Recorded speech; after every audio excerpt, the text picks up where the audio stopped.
Mic check 1 2. All right, we good there. We live, people. Oh yes, ladies and gentlemen, welcome back to the show.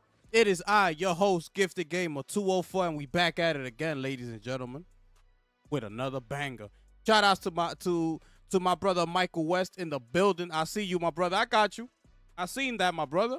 I seen that. I appreciate you, bro. I got it. Yeah, man, shout outs to everybody out there. Shout outs to all the people who are already up in the building. I appreciate y'all. Make sure y'all smash the like button as y'all come on in. Subscribe to the channel if it's your first time. Share out the stream. Let everybody know where we at, man. We in here, man. Y'all rocking with the gifted one today, people. We're going to give it a couple minutes, and then we're going to dive into these topics. I usually give this little moment to give the people time to come in, say what's up. Let everybody know how you doing, and then we're going to start the show, and then we're going to get it popping. You understand what I'm saying? Smash the like button as y'all come on in, man. We got a lot to discuss today. It's going to be all over the place. It's just so much information, so much going on. So I might be a little bit like all over the place. But just bear with me and just follow, okay? Just follow what I'm saying. And we're going to get through it. It's going to be a pretty lengthy live today because I do have a lot of topics that I want to speak on. There's also a couple new game trailers that I want to show you. I found this nice looking game today, this morning, actually. And I played the demo this morning as well. And it's like a hack and slash. It was really fun. I want to show you that. I want to show you Phantom Blade Zero. I want to show you Chronos, the new Dawn. There's a new game. They got like a 30-minute, what you call that? Gameplay for Chronos. I don't know if you want to watch the whole thing, but I'm gonna let you watch some of it, okay? I'll let you watch some of that. And I believe there's another trailer I wanted to show y'all. Oh, no. We're gonna speak on Lost Soul Aside. Okay, that's what I want to speak on. We're going to speak on Lost Soul Aside as well, okay? So let's give it like 2 minutes and we're going to start the show because there's a lot we got to speak on, all right? So, my brother Michael West is in the building. What's going on, my brother? We got to drop a bomb for my brother Mike, man. Yo, Mike, I appreciate you, my brother, rocking with me heavy, man. You understand what I'm saying? Facts. We in here. Shout out to my brother Heights MD in the building. I'm chilling, my brother. What's going on? Shout out to my brother Albert in the building. Sony's better. Better than who? I appreciate you, bro. Appreciate you being here, man. We're going to give it 1 minute. We're going to start the show. We're going to give it 1 minute. We're going to get straight into it. All right? Yeah, we're going to speak a little. I'm going to speak a little bit on that lawsuit with Horizon. I'm not too heavy on it because, listen, man, it is what it is. I don't understand why it took Sony so long to sue them in the first place. That's why I'm not interested in the article, because they should have done this as soon as everybody saw that game. Everybody was like, yo, is this Horizon? It was clearly a ripoff. Remember the whole, we were doing the whole T-move. Remember that? When we first saw that game, and I put a thumbnail like, oh, the Temu version of Horizon, bro, everybody saw it. So it's like, why did it take you so long? It's ridiculous, bro. It's ridiculous. These people in PlayStation, these people are so lost and so confused, bro. Matter of fact, let's start the show. Let's start the show because I want to start off with this topic here, right? Make sure y'all smash that like button as y'all come on in. We're going to start off with this topic because, ladies and gentlemen, let me stop this music real quick. Ladies and gentlemen, I have some ground-breaking news coming out of the PlayStation team over at SIE. Okay? I got some groundbreaking news. You wouldn't believe this. You're not going to believe this. Okay. I have found the one and only Mr. Corey Barlog, ladies and gentlemen. Let's drop a bomb for my brother Corey Barlog, man. We found the people. Finish him. We found him. We found him. Without further ado, here he is, ladies and gentlemen. We got to drop a bomb for this man. This guy is incredible. Unbelievable stuff happening here. The audacity. This is what I'm telling you. This is why I'm so pissed off at this company. This is why I'm so pissed off at these people. It's ridiculous at this point. This man has been here this whole time. You understand that? Do you understand that I've been going on a rant for like the past 2 or 3 months asking where this man has been? If you follow me on Twitter, you've seen it. I've been asking this whole time, where the hell is this man at? And look at what we found here. Okay? Let's get into this real quick, okay? Because this is according to the Amazon's God of War TV show, okay? They're saying here that they're going to retain the tone of the 2018 reboot series. Now, they can't even get this right. It's like, why start here with the Norse mythology and not start back with the Greek saga? I don't understand, okay? People already mad that people feel like they're already going to mess this up due to the fact that they're not even starting with the Greek saga of God of War. They're skipping the whole thing and going straight to the reboot saga. The Norse mythology. It's ridiculous, bro. Let's get into this. The showrunner behind Amazon's live-action God of War TV series has shared some new details about what we can expect from Kratos and co. on the show's release.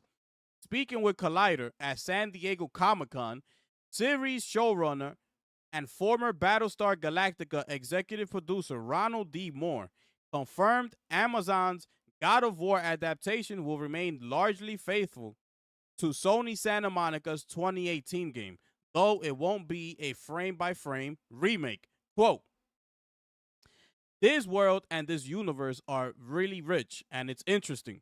And it's really been fun to adapt, Moore said. It's an adaptation, so it's an adaptation / interpretation as you go into live action. And it's been really fun to sort of go, wow, there's a lot we can play with.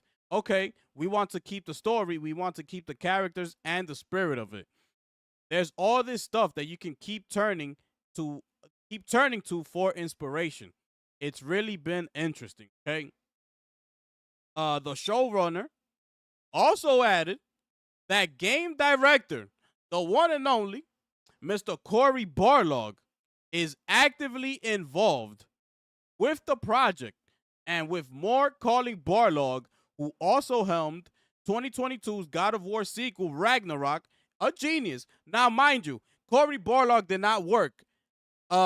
He was not the director of God of War Ragnarok. He was overseeing the project, okay? He wasn't heavily involved like he was with 2018. 2018 is his baby. Ragnarok, he pretty much took a step back. Somebody else took over that role, okay? He was overseeing the project, yes, right? But he wasn't in the nitty-gritty of it, right? Like he was with 2018. Okay, let me remind you of that. Okay? Why? Who knows? But could this be the reason why Cory wasn't there? Is this the reason? Anyways, quote, I've had several meetings with Cory, and you ask Cory, well, tell me about the backstory of this or how this works. And he just can't talk because he holds it all in his head, Moore said. And I usually pride myself about as a showrunner. I can't hold a season in my head. I know what the 10 episodes are, and I can tell you about them. Cory can tell you the whole thing in every possible way, all the mythology, how it connects to one another, what the puzzles were, why they did this, and what that artifact did. It's really impressive. I mean, he better be doing that, right? That's his baby. But anyways, I mean, it is like a gigantic novel, even bigger than the Outlander novels, which is a lot to digest. In a separate interview with IGN, Moore hinted that some of Kratos' previous escapades prior to Santa Monica's God of War reboot may also make an appearance. You have to wait and see, more teased. At the present time, those 10 episodes of Moore's God of War adaptation are still in the scripts phase, okay? Filming may begin in 2026 at the earliest, Moore said, okay? Uh, Moore hasn't always been involved with the God of War TV show, only joining the project towards the end of last year, following the departure of the original team. Yeah, remember that team quit, I believe it was. I forgot for what reason. Despite the shakeup, PlayStation Productions, Assad Quizibosh, I'm not sure I'm pronouncing that right, Carter Swan, Sony's Herman Host, Vertigo's Roy Lee, and of course, Barlog remain involved with the project. Santa Monica's Jeff Ketchum is also a co-executive producer of Amazon's God of War adaptation. So that's it right there. This is it right here. This is all you need to pay attention to right here, okay? This says here that Mr. Cory Barlog has been actively involved in this series, right? I've been asking y'all this whole time. Have anybody seen this man? This man, we haven't heard anything from this man. And here he appears. Here he is. This is what he's been doing this whole time. Nobody has a problem with it. It's okay. He could take all the time in the world he wants. It's okay. We haven't heard from this man when it comes to that new IP that he's working on, supposedly. We haven't heard from him. The same thing was happening with Neil Druckmann with the Last of Us HBO series. It's the same thing, bro. We could say the same thing. Neil Druckmann was actively involved with the Last of Us HBO series, and we all know this. He just recently departed, bro, from that to quote unquote get back to focusing on Naughty Dog's future project, including Intergalactic: The Heretic Prophet, which he needs to wrap up writing for. Okay, he's not even done writing for the game yet. And following him was Haley Gross, which is the co-writer with Neil Druckmann, and said, yeah, me too. I'm leaving. I'm gonna go with Neil Druckmann, and I'm gonna keep on working on Intergalactic. Nobody has a problem with this. This is ridiculous, bro. These people, I'm tired of these people already. There's been so many excuses out there. It's not even funny, bro. Not even funny. There's people, listen, man. Putting the blame on the PC community. Putting the blame on PlayStation gamers. Putting the blame on everybody. And it's ridiculous. This man, I finally found him, bro. I was getting tired of asking, where the hell is Cory Barlog? And look at where he's at. Look at where this man is at. Could this be the reason why he wasn't heavily active on making God of War Ragnarok? Is this the reason? That new game that he's supposed to be coming out with, it's been in development by now for like 6 years already. And we haven't heard nothing. This is the issue that I have. That nobody's calling him out on that. That's unacceptable. That you working on the game for 6 years and we haven't heard one thing about it. That's unacceptable. That's why I say that the minute that they show this game, it better have a gameplay trailer to it. It better have a release window or a release date attached to it. I don't want to hear nothing else. I'm not giving these people no excuses. I'm not trying to be feeling sorry for nobody. I'm over it. He's on the same boat that Neil Druckmann was on. And by the way, Neil Druckmann was also at San Diego Comic-Con. Has anybody heard anything? Because I haven't. What the hell was Neil Druckmann at San Diego Comic-Con for? For what? For what? To sign autographs? For what? Did he mention anything about Intergalactic? Did he bring a gameplay trailer with him? Did he bring some images to show the people over there? At least? Anything? I don't know. I'm asking.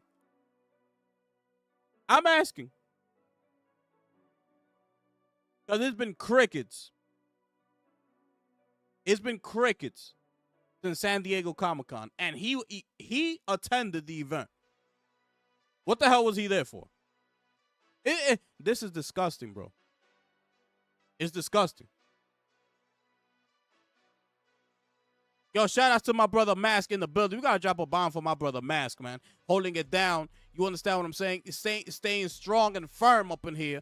I appreciate you, my brother.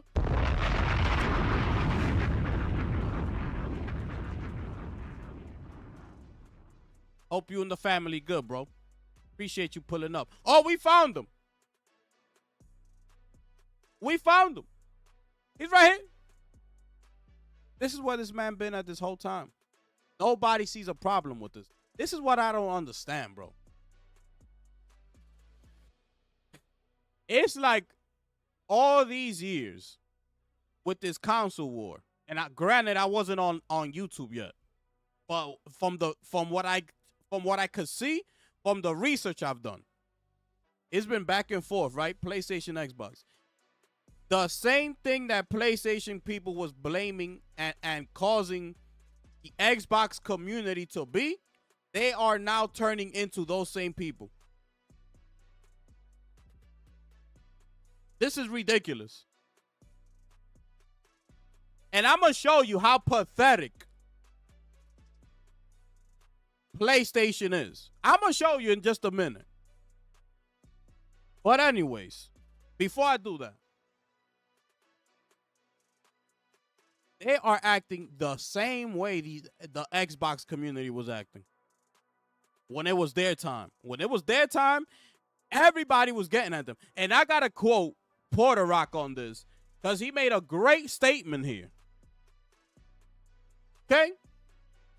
Porter Rock made a great statement here, and I'm going to bring this up right now because he's 100% accurate on this. He said here, right?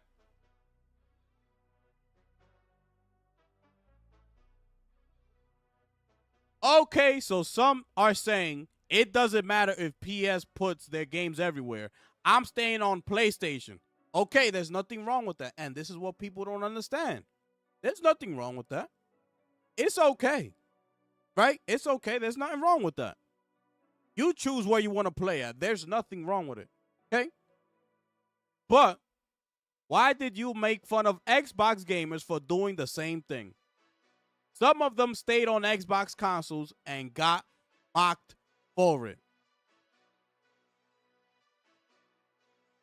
Right? That's what we was doing. Wasn't that what we were doing?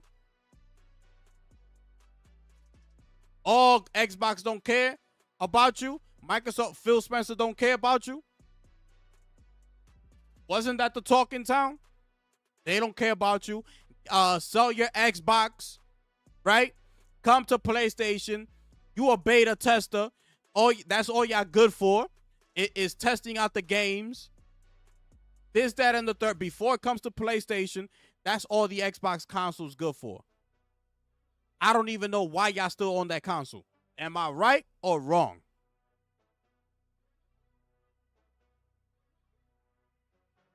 So now it's the same thing happening to the PlayStation community.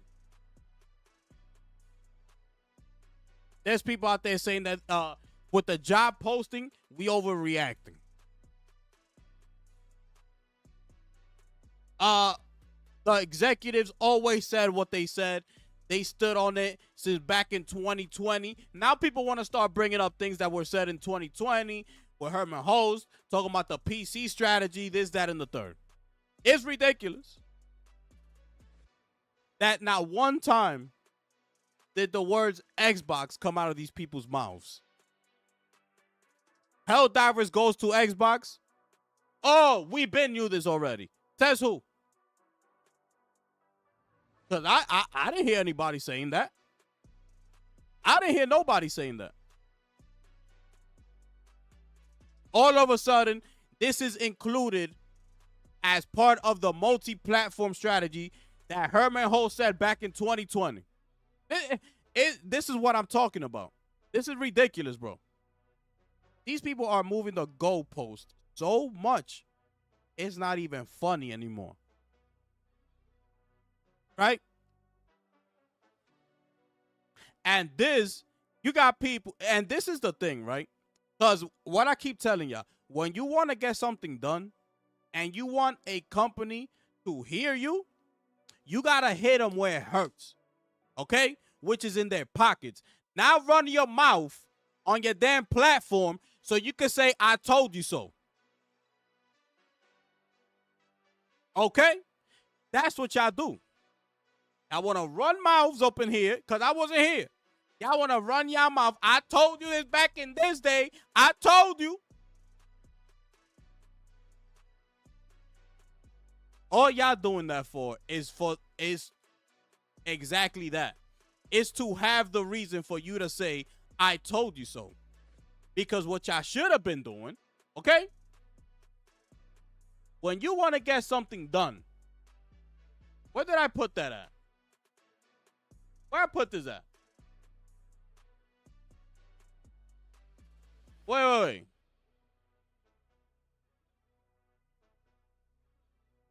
Okay, I don't have it anymore. When you want to get something done, you got to do things like this. You gather up the troops. You gather up the community, okay? And you start making things happen. Not running your mouth so you could keep saying, I told you so.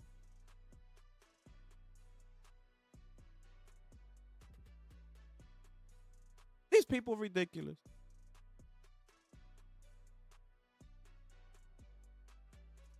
You want to get things done? This is how you get things done. See, when PlayStation was busy up in here trying to talk about, trying to be slick with Helldivers 2. Oh, you need a PSN? What the Steam community did. Yo, we're not standing for that. Everybody shut the game down. We out of here. Pack your bags. We running up out of here. Okay? It's right here. What did they do? Okay, wait. Where is it? Wait. Sony's reversal. Following the intense backlash, Sony has reversed its decision to mandate a PSN account linking for Helldivers 2. And the rest is history. This is what you got to do. But y'all so divided. Okay? Y'all are so divided. And I always said this. There's a video that I put back that I made months ago. I want to say like 7 months ago. And I said, what did I say in the title? I said something like a message to the PlayStation community or something like that. Something like that. I've always felt like that. At the PlayStation community, all it is I'm better than you. I know more than you. You don't know nothing. Get up out of here. This is what the PlayStation community is. Oh, you don't know what you're talking about. Oh, I know better than him. Everybody wants to be better than the other one. Right? Nobody in the PlayStation community, you don't see that online. You know what? And I always said this. You know what you do see? The Xbox community. Bro, if you go look at the Xbox community on YouTube and social media and everything like that, right? Even though they could be whatever they are, and I said that in the video, they could be delusional. You could call them delusional. You could call them Xbots. You could call them fanboys. You could call them whatever name you want. But whatever that is that you decide to call them, they run with that in a group. as a community. They be up in everybody's channels. They be up here. They be uplifting people over there. It don't matter, bro. It don't matter. You don't see that on this side. You don't see that. And everybody now wants to start blaming each other. It's because I told you back in the day that this was going to happen. This is how you get things done. All right? I keep telling you, stop yapping your mouth. Get it done. You want to get it done? Stop buying. Stop wasting money. Stop buying all these damn controllers, all these damn collectibles that they be coming out with. You want to be yapping your mouth about how good you are? Stop doing it. Because you're not changing nothing. All you're doing is a I told you so. But you're not changing absolutely nothing. It's unbelievable, bro.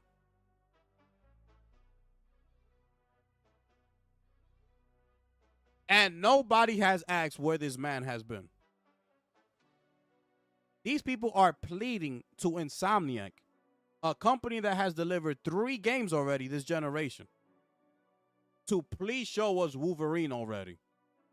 What is taking Insomniac so long to show Wolverine? Leaving out the rest of the PlayStation studios. You understand how disgusting that is? Knowing that Insomniac went through that leak, that leaked out all that information, and they still talking about that's already in the past. We want to see images, or at least from Wolverine. Instead of demanding where the hell Cory Barlog's ass is at. Where his ass at? We found him. At least we know now where he's been.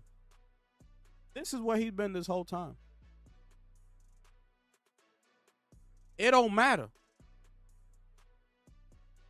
They don't ask for Media Molecule. They don't ask for Cory Barlog. They've given excuses after excuse for Neil Druckmann. They don't ask for Media Molecule. They don't ask nothing about Jason Blundell, even though he's been working on the game, right? Before he came into PlayStation, he's been working on the game. We haven't seen nothing from him. We haven't seen nothing from Team LFG since they've been on board. We haven't seen nothing from Fair Games, Haven Studios, since Jay Raymond has left the building. We haven't seen nothing from who? Who else is up in there? I could keep going. Polyphony.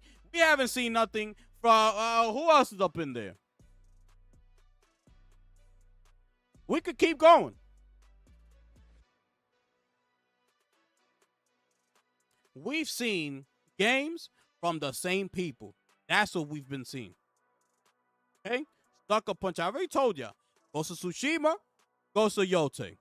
Ratchet and Clank, Ratchet and Clank. Spider-Man the original remaster, the original. Spider-Man Miles Morales. Spider-Man 2. Returnal, Saros. We got to keep going. Astro's Playroom, Astro Bot. Shall we keep going? You see the pattern that's going on here? This is what we've been getting this generation.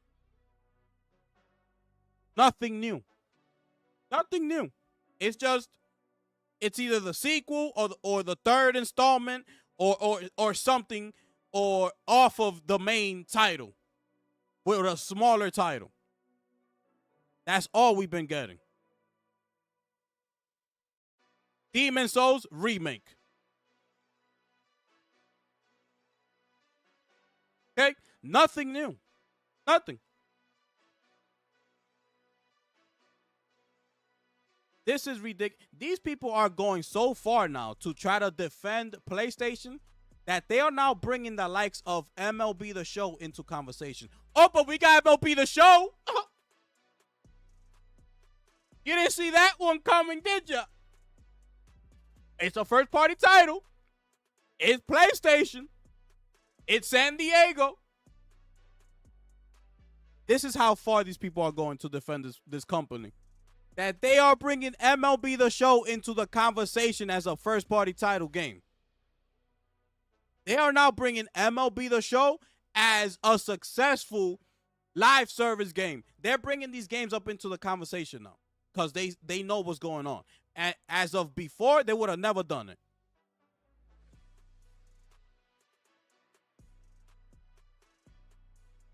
That same MLB that was on Game Pass for the past 4 or 5 years, yeah, that one. That you, the PlayStation gamer, had to pay $70 for, but somehow it was on the Rivals platform in Game Pass. Yeah, that one.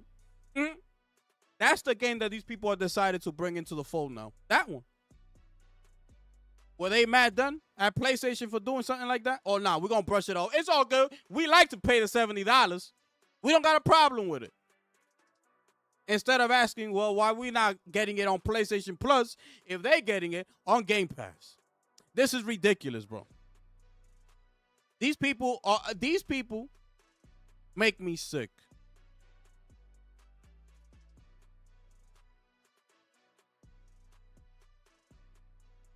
Mind you, God of War Ragnarok is a cross-platform game. PS4, PS5. Miles Morales, PS4, PS5. Forbidden West, I forgot about that one. Horizon Zero Dawn, Horizon Forbidden West. PS4, PS5.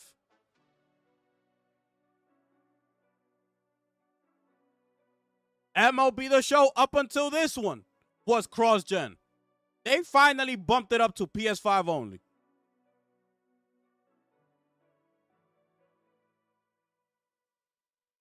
Anyways, let me show you. Let me pause this music. Because I need to show you how pathetic PlayStation is. Okay? And then I'm going to get into the article.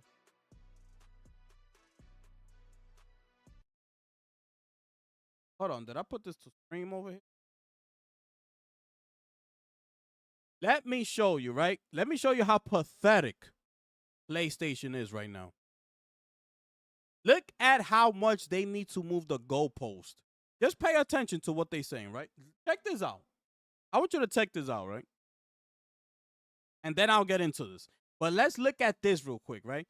Every PlayStation 5 exclusive. Okay? This is what I'm gonna need you to pay attention to and listen. Watch this. How many PS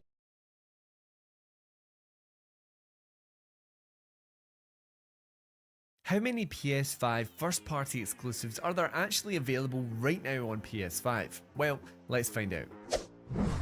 Watch this. So in 2025, it can be hard to actually constitute what a PS5 exclusive is. Thankfully, the team over at I'm sorry. It can be hard to identify what exactly is a PlayStation 5 exclusive. That is where we are midway through this generation. That's where we at. Nobody sees a problem with this. That is where we at today, people. Nobody sees a problem with this. But we're going to keep going. And pay attention. Square.com have worked together a set of rules to dictate the validity of certain PS5 exclusives, allowing us to compile a massive list of PS5 exclusives. The set of rules.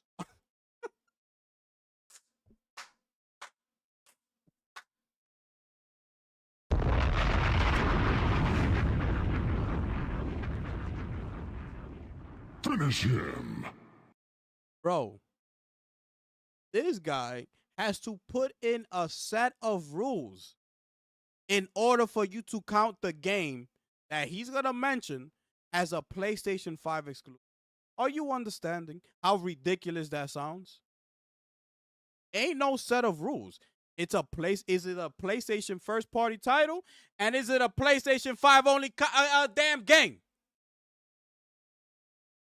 The hell you talking about rules? Bro, this is ridiculous, bro. And listen, because he's going to break the rules down. So just pay attention to the rules, bro. This is out of control.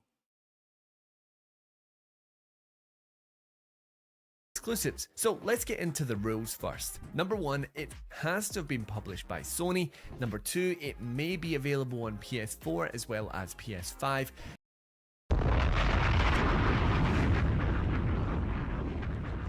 Y'all better stop playing with me. Finish him. Y'all better stop playing with me. Y'all better stop playing with me.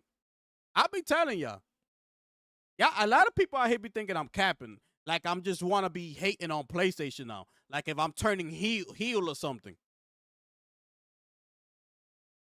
I told her that I'm bringing the facts and the facts only. Okay? I gave Sony their props. All the props in the world. Rightfully so. But it's showtime. These people are moving in a direction that, you know, it's caught everybody off guard. They had no mentions of Helldivers 2 going to Xbox. Now you got people out here talking about they knew it already. No, you didn't, so shut the hell up. No, you didn't. You got people out there like Detective Seeds talking about, well, I got a couple insiders, and they're telling me. What did they tell you about Helldivers 2? Shout out to my brother Michael West dropping the 2 bomb up in here. I appreciate that, my brother. Let's drop a bomb for my brother Michael West, man.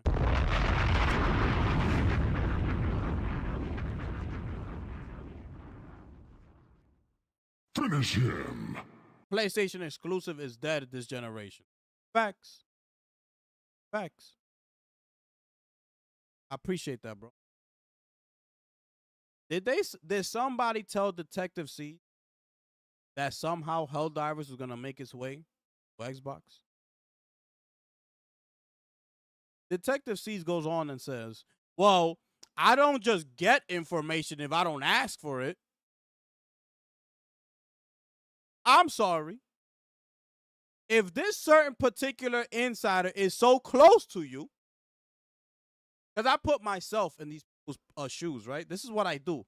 Every time I'm analyzing a situation, I put myself in their shoes. Okay? So, if that particular insider, right, it's a very good source, you say, it's a close friend of yours, okay? He knows you are an insider in this gaming community. You're trying to put yourself out there to become one of these, you know, what we call very reliable sources within the gaming community. That's what you're striving for, right? I don't want to hear no nonsense. No, that's not what I'm doing. I just want to give you information. Stop lying. Put yourself out there, right? That's all you're trying to do, and it's okay.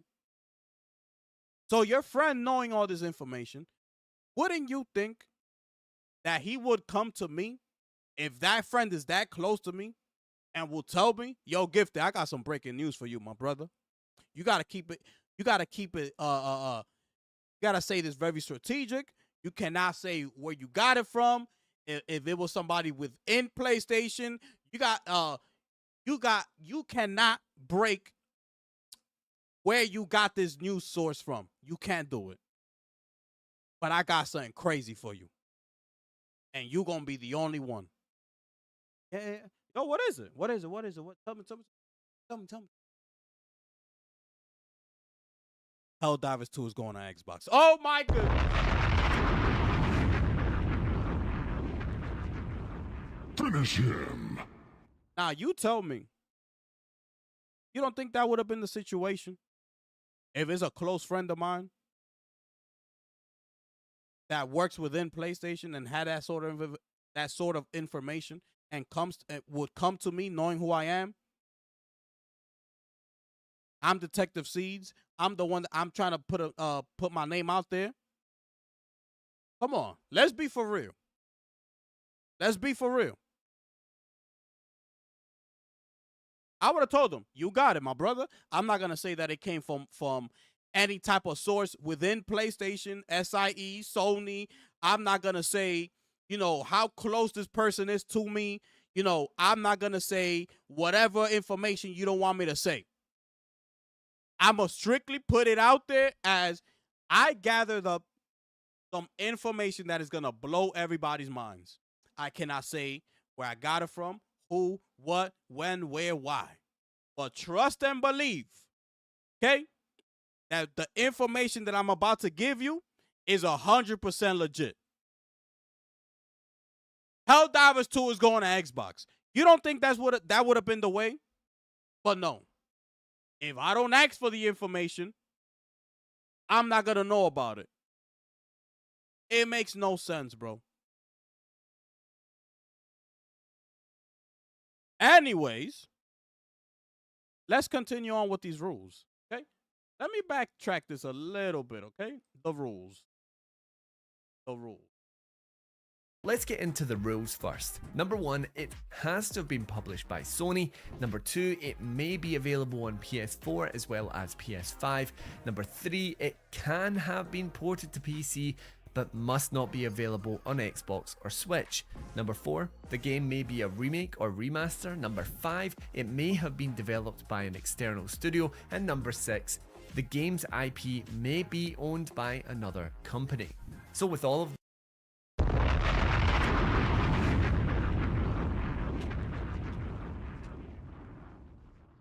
Finish him. I'm done. Yo, I'm done, bro. I'm done. What's up with all these rules, bro? What's up with all these rules? My brother, is the damn game exclusive to PS5 or not? Is it a PlayStation first-party studio or not? That's all we want to know. What's up with all these rules y'all made up? What the hell's going on here?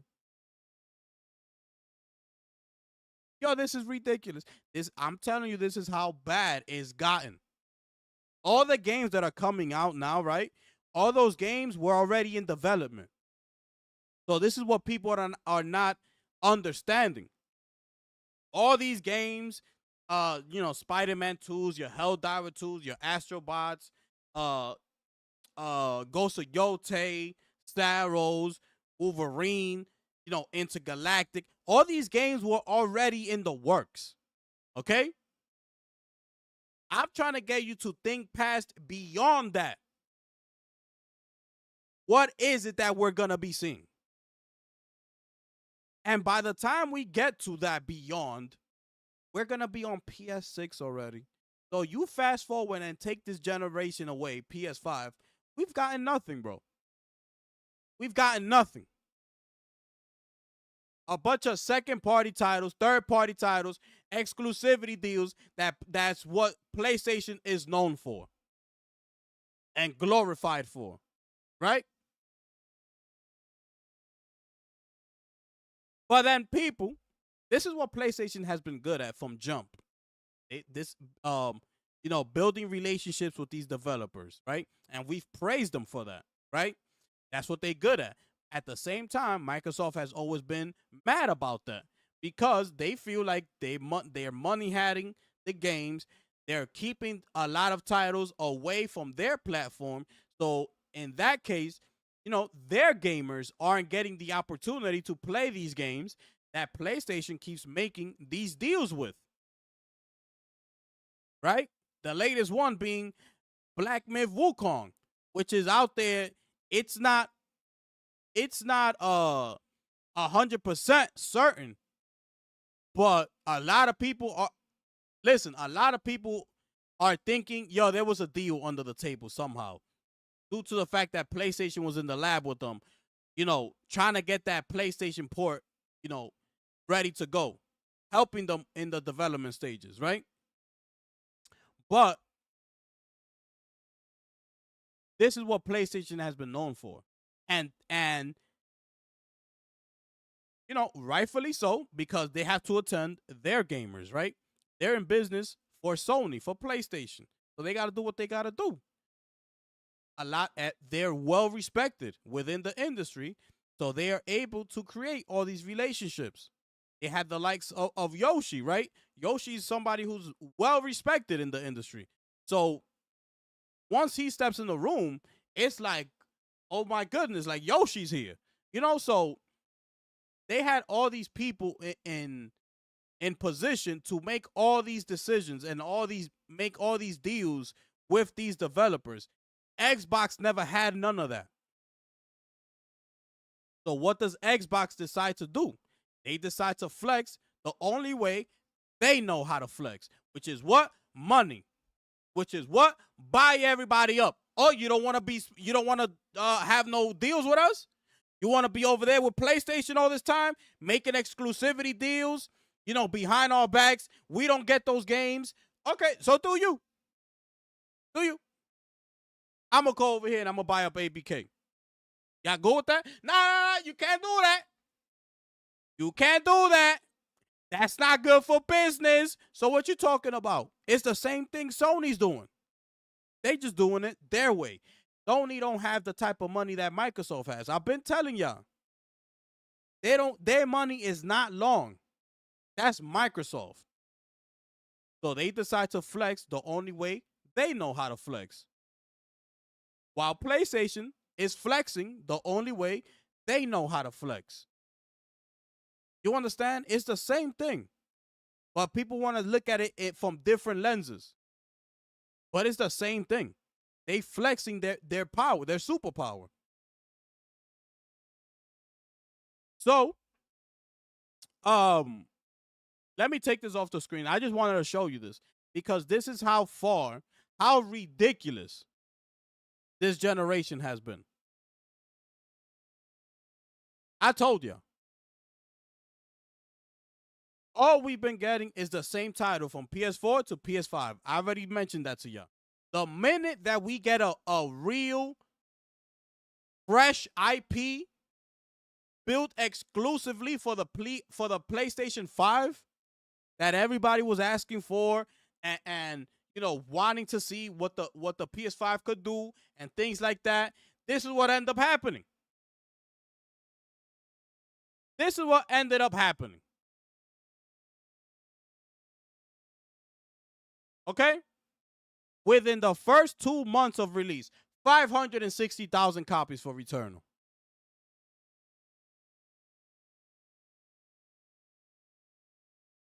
This is what ended up happening. Meanwhile, you got Forza Horizon 5 coming over from Xbox, selling 3 million copies in 3 months.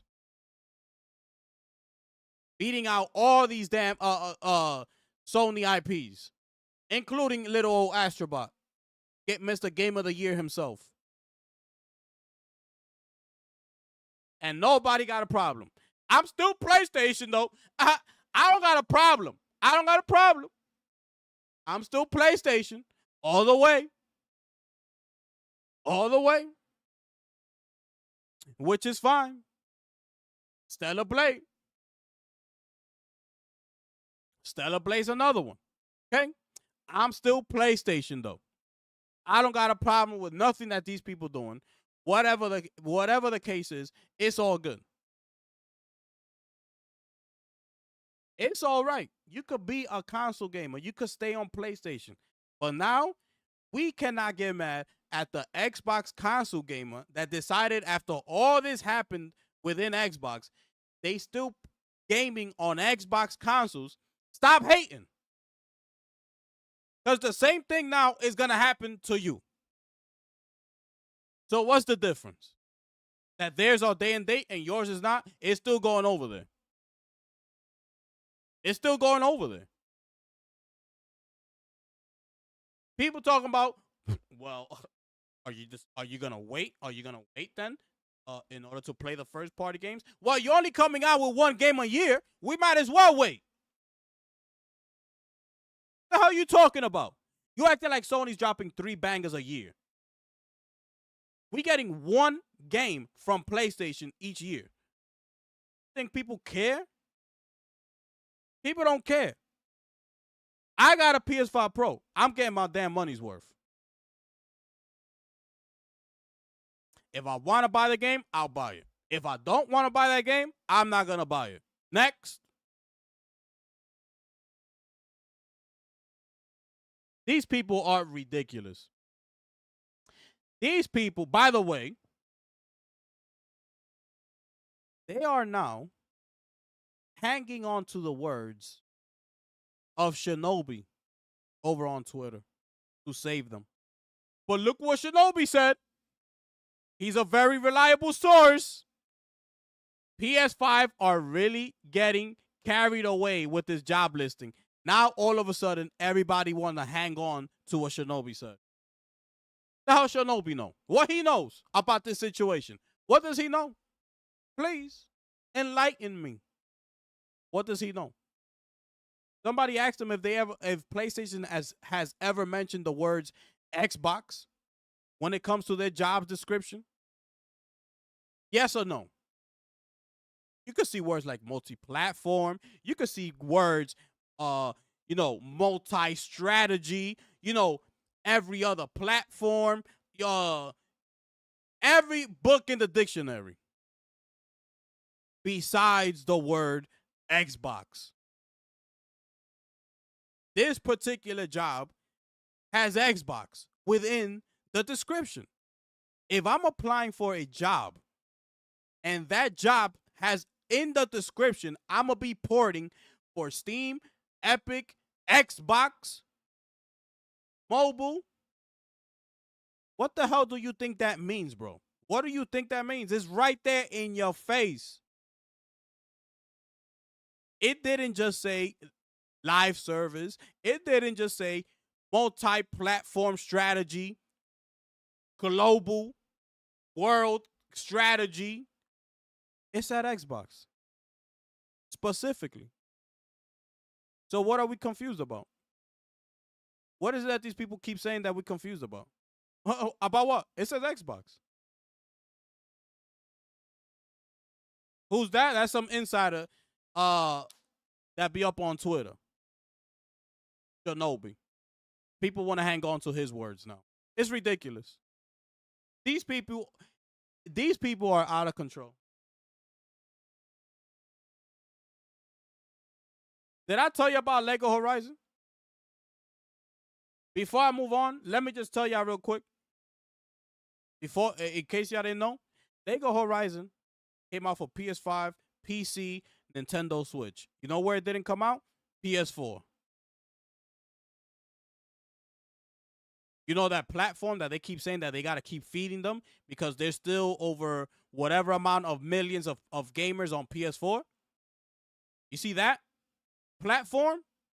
Yeah, Lego Horizon wasn't on there. But it's on PS5, it's on Nintendo Switch, and it's on PC. You know what game is on PS4? God of War Ragnarok. You know what game we could have used to be exclusive only to PS5 to let us see the real Kratos? God of War Ragnarok. But instead, they decide to put that game on the PlayStation 4 and not put Lego Horizon on PlayStation 4. You see how that works? You know how ridiculous that sounds? I'm telling you, this is a new PlayStation. This is a new PlayStation. It's not the same PlayStation. It is completely new. And the fact that people keep acting like they know everything. Did you hear? Did you listen? Did you listen? Well, did you listen to what Nishino said in that damn pre-recorded fireside chat? Did you listen? Did you listen when he said that this hardware that we got used to be, we used to use it as a marketing tool, but now we're in the business to make this box of ours and use it as a profitable tool? Did you hear those words coming out of that man's mouth, or you didn't? You didn't hear it. It's okay.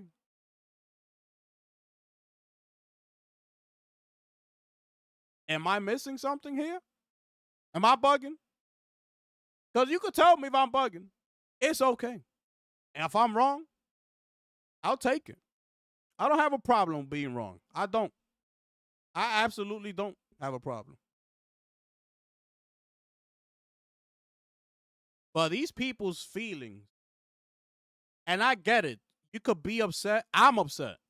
This is why I'm doing this. Is because I'm upset. Okay? That is the reason. Because if I wasn't, I would have been like the rest of some of these dudes out here talking about is okay. I'm okay with the situation.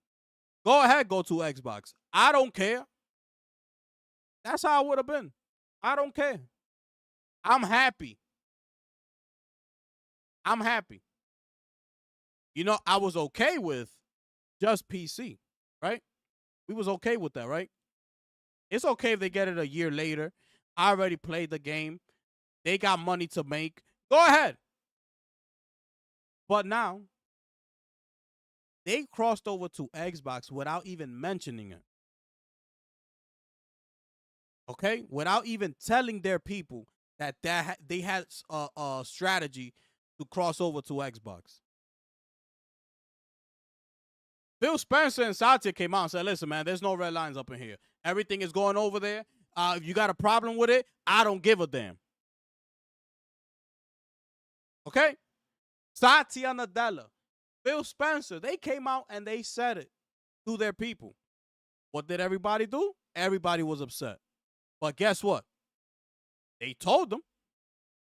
Did PlayStation do the same to their fans? Absolutely not. Did they say, listen, man, we got a couple games that's gonna cross over to Xbox. Don't be mad.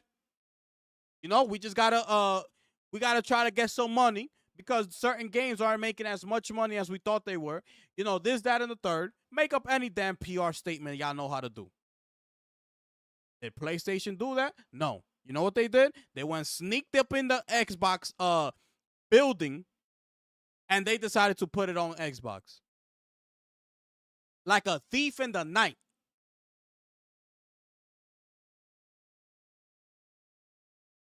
Nobody has a problem with that.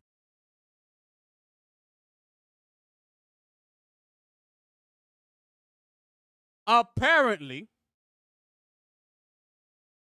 I'm not going to get into this one too much because Sony has finally sued Tencent over the damn Horizon lookalike game.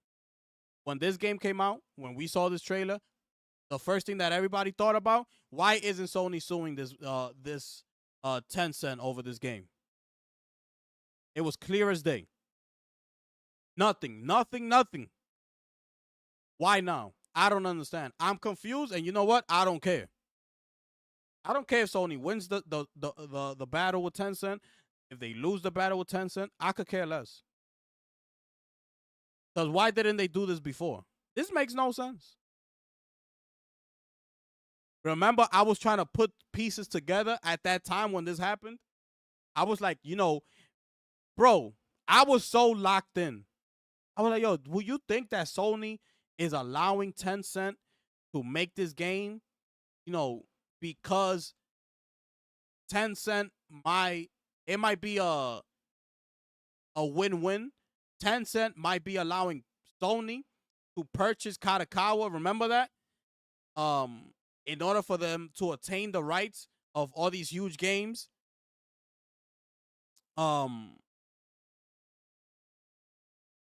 And maybe that was why they allowing them. Because PlayStation themselves showcased this trailer on the PlayStation YouTube channel, bro. So I was like, how could they even, like, what is even going on here? I didn't understand it. I was like, how is this game being showcased on the PlayStation YouTube channel? I didn't get it. And I was trying to put pieces together. You know, maybe they're trying to acquire the whole Kadokawa, and, you know, Tencent holds a good amount over there. So maybe Tencent is going to allow Sony to come in there and purchase all this, and it's a win-win, right? Tencent gets to make the game that they want to make.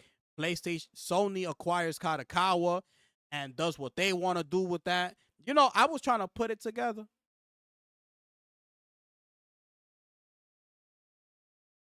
Fast forward, it was none of that being done. Sony actually denied Tencent the ability they wanted to license out the game of Horizon, and Sony denied it. So Tencent went on and they did a ripoff. So none of that, well, what I was saying back then, when this first came out, none of that was actually even happening. It's ridiculous, bro. This is out of control. What the hell are the people over at Sony PlayStation SIE doing? This is why I'm so pissed off. When you start listen, it's a lot of information that I've been giving you these past 2-3 months, bro. I've been giving y'all a lot of information so you could open your eyes and see what's going on with this company. These people are lost. Where the hell is Herman Host? What the hell is he even doing? What does Herman Host do?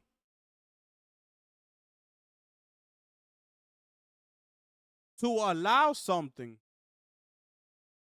which Horizon is Herman Host's baby, okay? He holds that game near to his heart.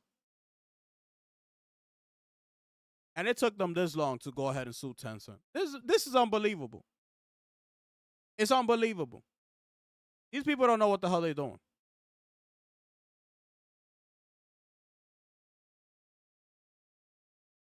Okay. Did I need to show y'all something real quick? I needed to show y'all something. Yeah, it was off of this article from the game business, okay? This from this article right here.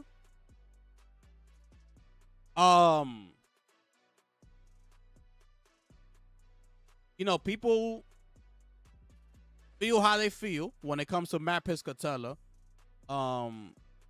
You know, but listen, Matt Piscatella is a person that he gathers up all this information and he gets the numbers, okay? The numbers that we sit here and want month after month to see what it is. You know, he's the one that gives it to us, right? So he knows about these things.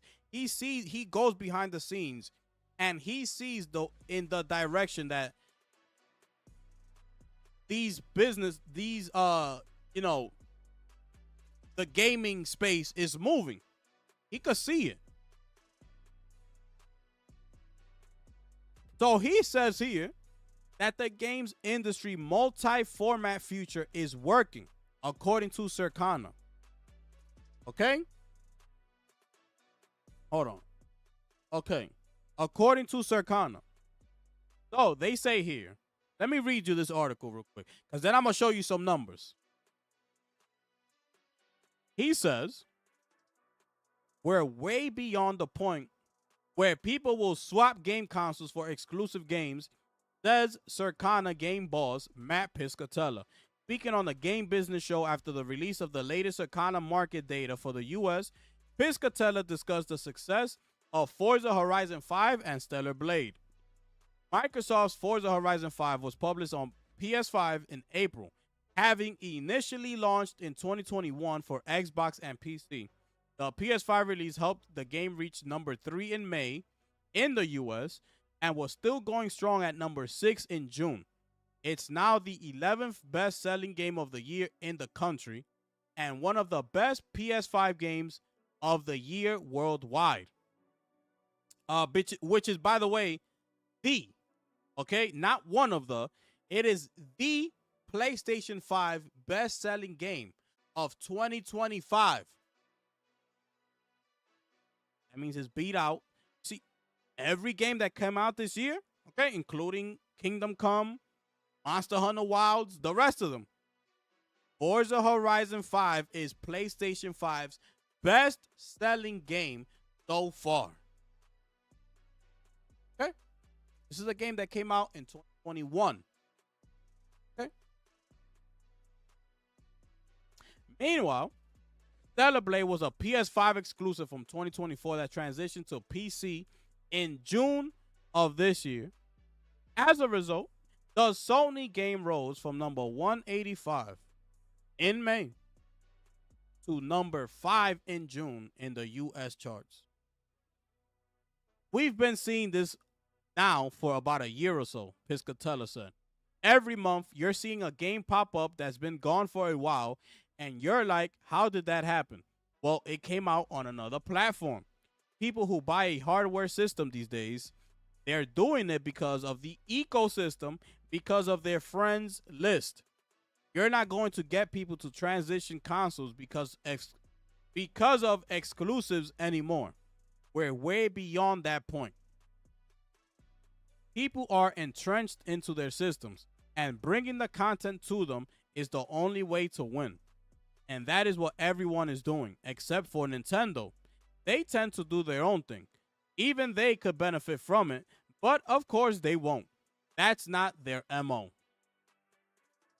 Although Nintendo sticks with exclusives, it's worth noting that the Pokemon Company is increasingly releasing its games across mobile and Switch platforms, including the upcoming Pokemon Champions and the newly released Pokemon Friends. Piscatella believes that in a market as competitive as this one, going to where players are is proving essential. Quote, in the US at least, the top 10 live service games suck up half of all gaming time every month, and every other game has got to fight for the remainder. So bringing the content to where people are is the only way you're going to be able to win in an environment like we're looking at right now. Forza being this strong, that's great. That really bodes well for for its next iteration. If they come out day and day, they want to cross systems. Every game finding its way to more stores and more ecosystems. Excuse me. That is how you're going to survive and win. Xbox is expected to announce more game ports for the platforms, including Nintendo, Switch 2, and PS5 in the coming weeks. Meanwhile, PlayStation is bringing its hit shooter Helldivers 2 to Xbox in August. Okay, so you can clearly see here. And let me show you something else that Matt Piscatella said, because he forgot to put this on here, okay?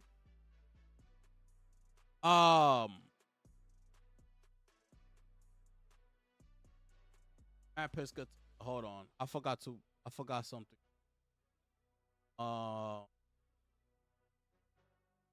He said it? Okay, yeah, it was here that he said it. Okay. So if you can see here, he says here, right? Excellent feedback. All those PC buyers of Helldivers 2 or Marvel Spider-Man didn't just buy a PlayStation instead. Pay attention. All those PlayStation players that have bought Forza Horizon 5 didn't go to get an Xbox. And all the Xbox players that bought MLB The Show didn't go buy a PlayStation instead. We got to drop a bomb for that.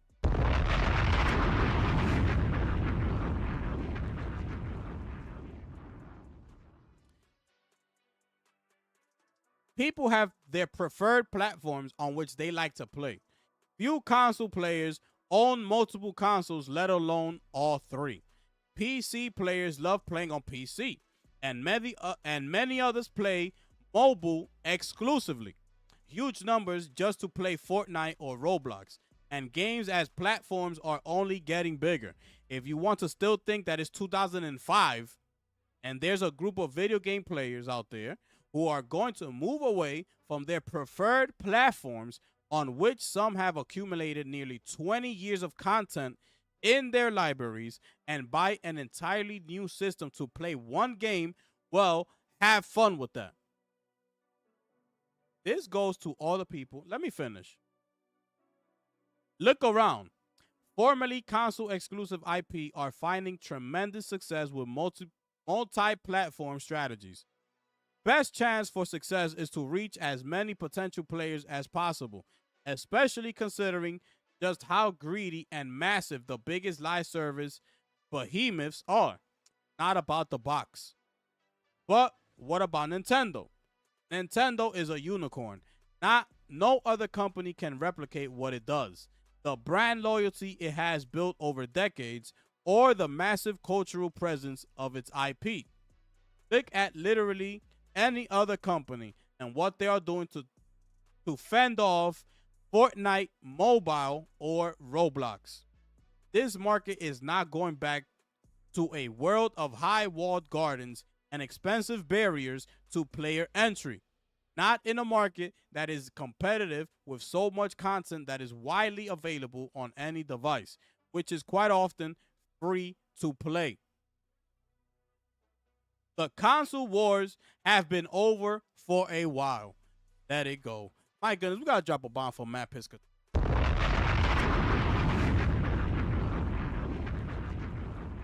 Finish him.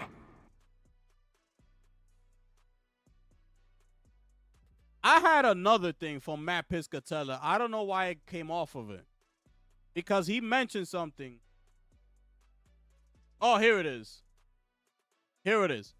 He also had this to say.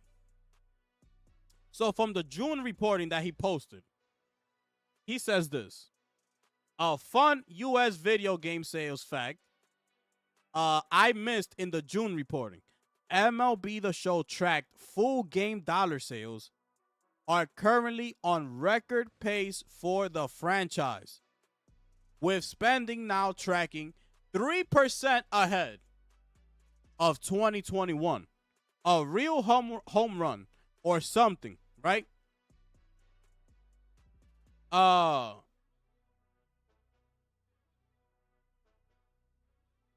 He had another stat. I don't know where it went. Where is it?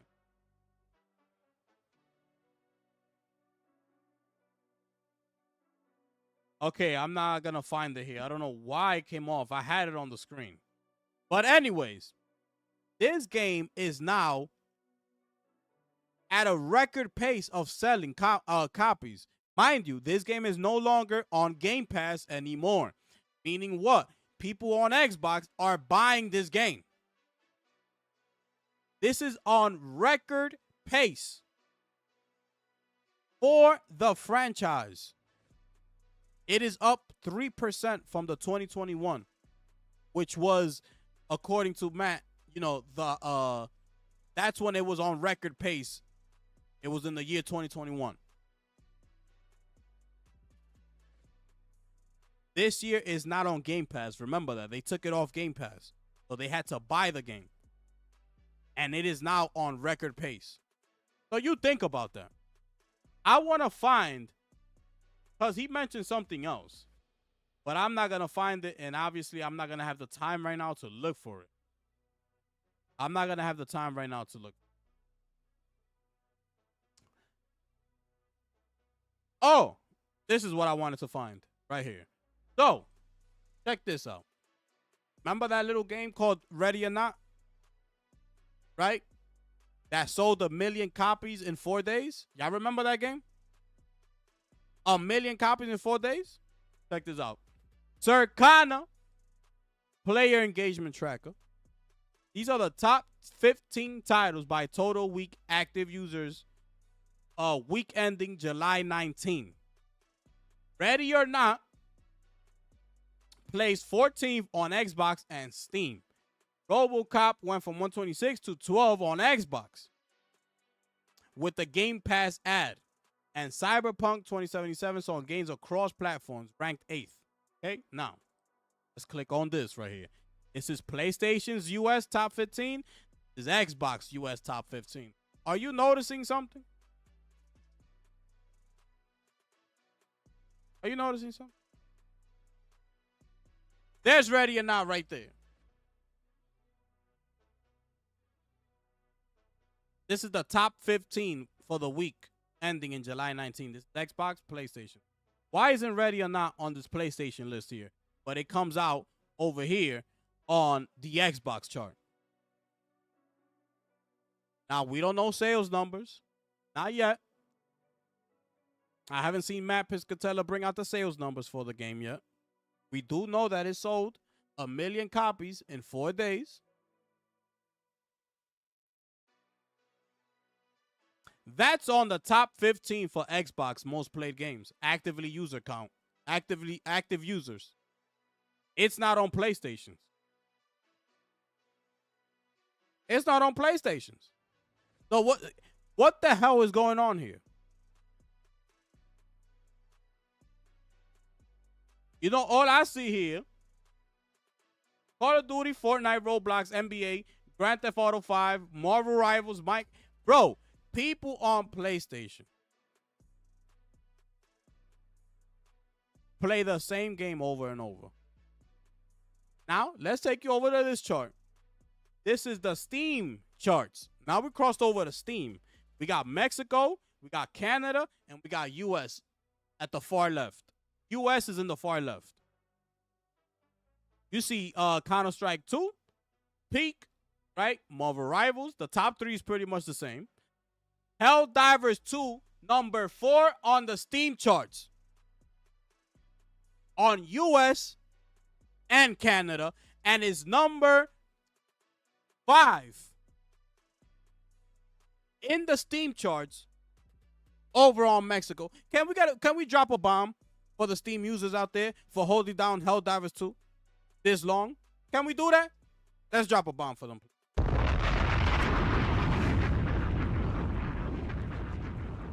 Finish him. I told you I come in with the facts today. I always come with the facts. I always come with the facts. Can somebody explain this to me? And can somebody explain why Helldivers 2 is not on PlayStation's top 15? Can somebody do that for me? Can somebody do that for me, please? I'm having a difficult time here, people. Can somebody do that for me, please? I don't see Ready or Not, which was a very,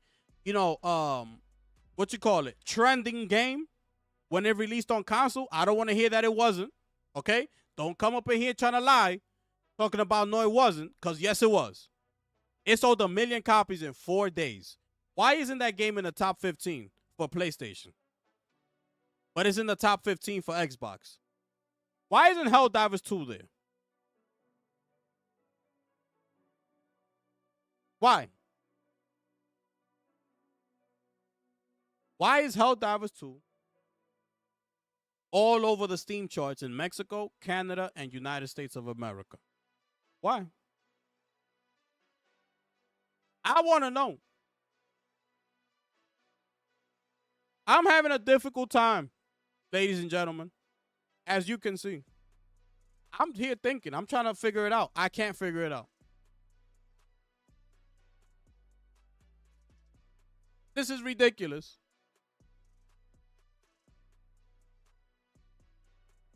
This is ridiculous. It's okay. Because listen, I figured it out, bro. Nobody, for your preferred platform, most people are not going to speak out against it. That goes for Xbox gamers. That goes for PlayStation gamers. That goes for Steam users, for PC gamers. It's all your preferred platform.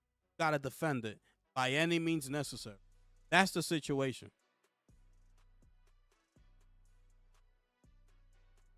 But the difference is that these other communities, they move together.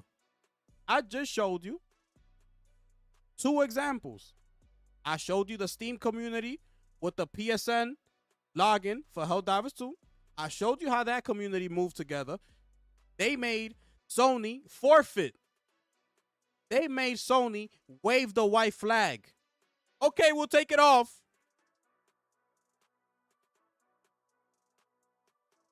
Okay? We're seeing it now with the Outer Worlds 2 dropping from $80 to $70. I don't know if Xbox community got anything to do with that. I don't know. But regardless, you see them moving together. You know what you see over here on the PlayStation side of things? Everybody think they better than the other one. Everybody think they know it all. Everybody think that he don't know what he talking about. I know what I'm talking about. You don't play no games. What you doing over here? Get out of here.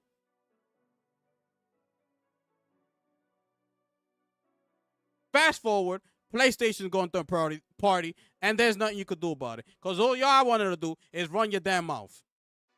That's all y'all wanted to do.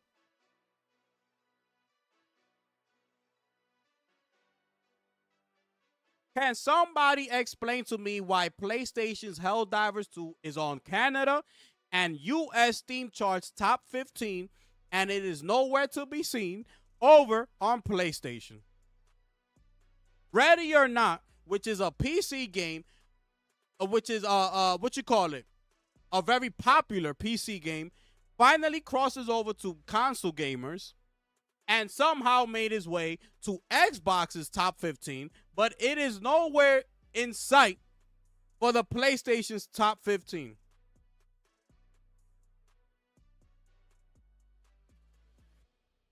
Anyways, shout out to Matt Piscata for dropping that those news to us here. Okay, shout out to Matt Piscata. Okay. Well, you want to know?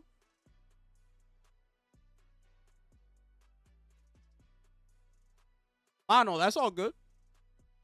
I don't know if you was here earlier.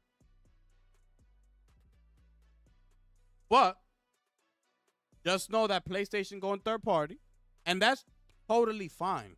This is what people are failing to understand. That's totally fine. If you want to stick with PlayStation, it is totally fine. There's nothing wrong with that. Right? The thing is that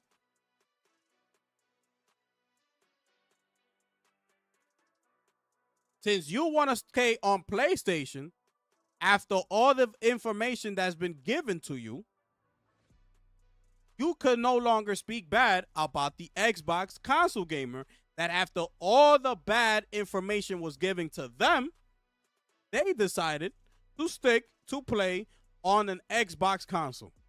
Because you're doing the same exact thing as them. So what is the difference? Just that theirs is day and date over here and yours is not? Well, you never know. That 1 year PC port that they got currently right now could easily come down to 6 months. Easily. Don't put it past PlayStation. Don't think these people are back in the lab thinking of different ways to make more money, because that's exactly what they're doing.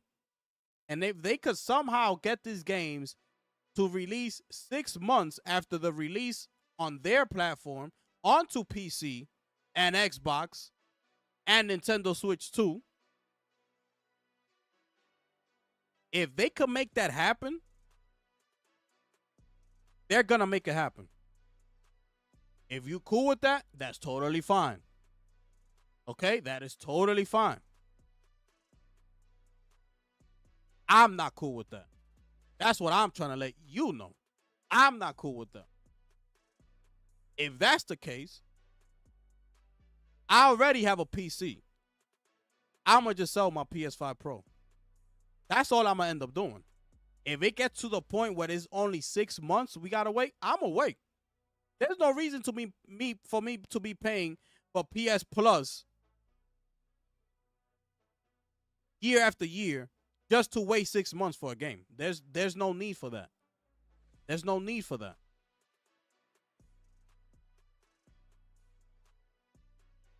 So at that point, I will be selling my console. And that's it. That's all that is. You could still want to buy a PS6 and all that. It's okay. But just think about this. We dropped $500 for the PS5. We dropped $700 for the PS5 Pro. We're about to drop $600 for the PS6.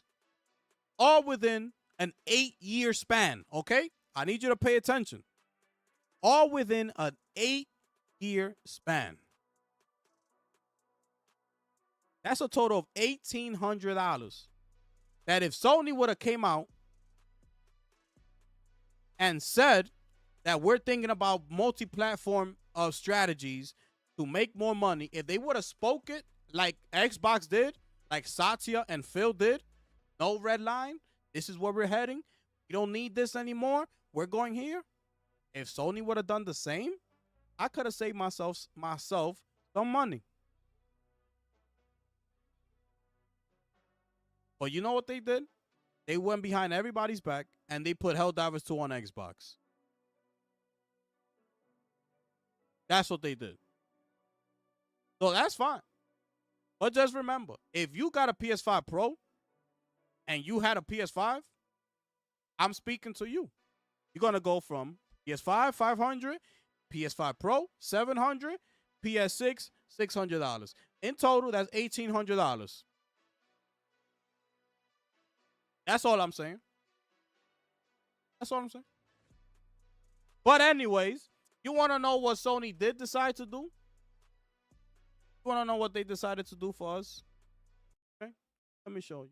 They decided to finally reveal the name. And it is officially called the Flex Strike. And it's coming to you, a store near you, in 2026. Let's check out this trailer, please. Shall we? Sony was so kind.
See that right there? You see this image? That is? They got here the Flex Strike with a monitor. Okay? They got here live. What else they got? They got themselves a PC on the screen, gentlemen. Can we drop a bomb for PlayStation? Micah, these people are unbelievable.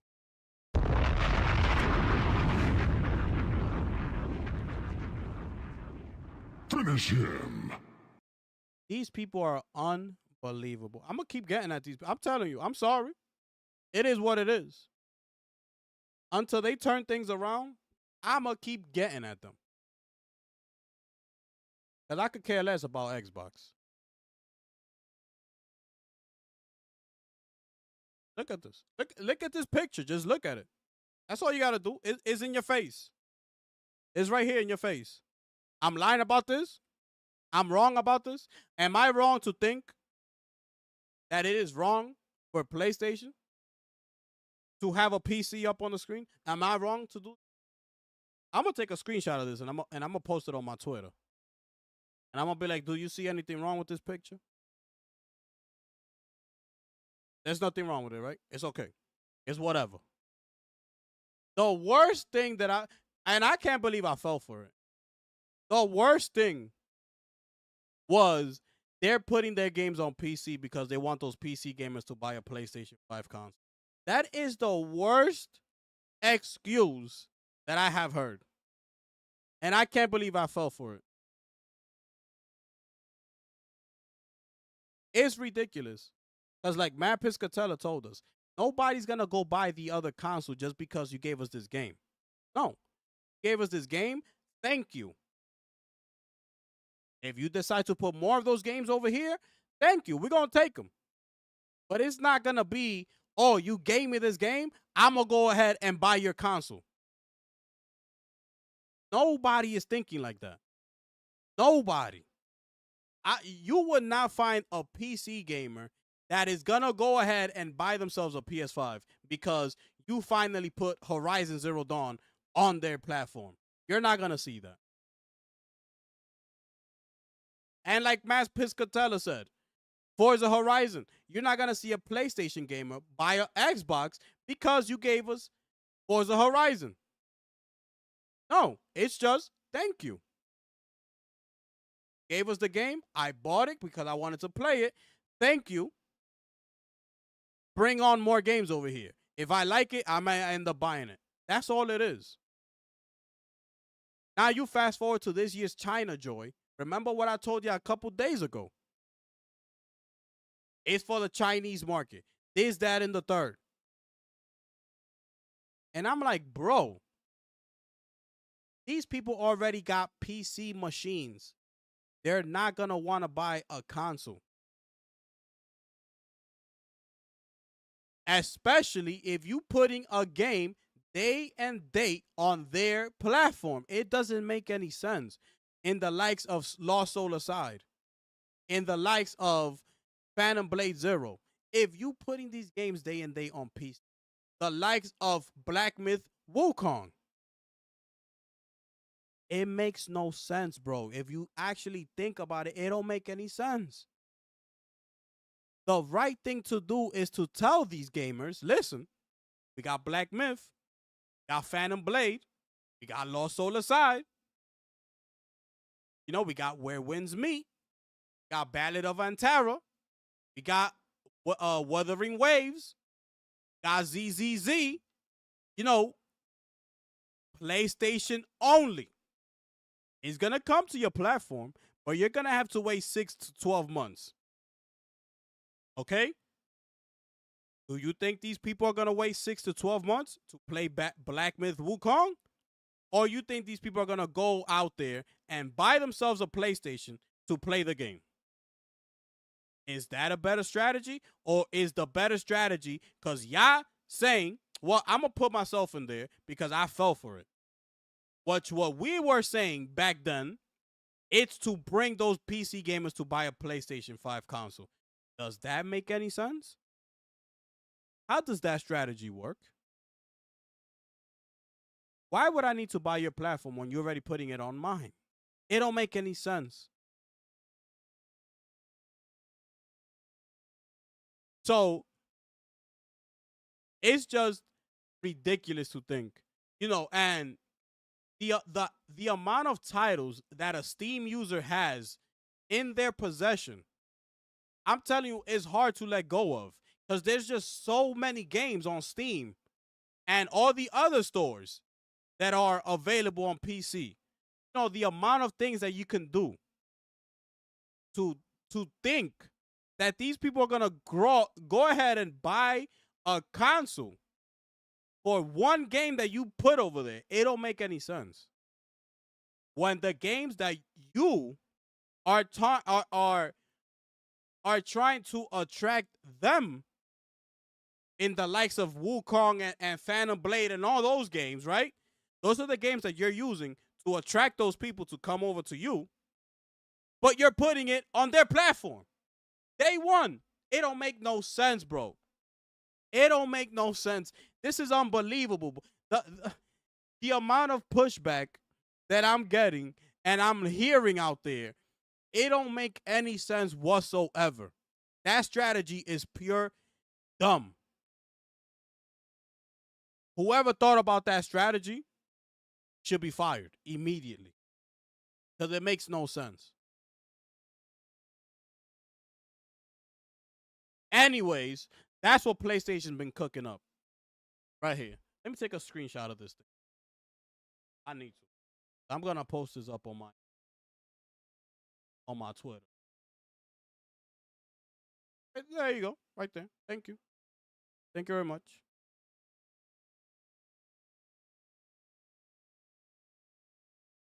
Alright. So that's that. Okay.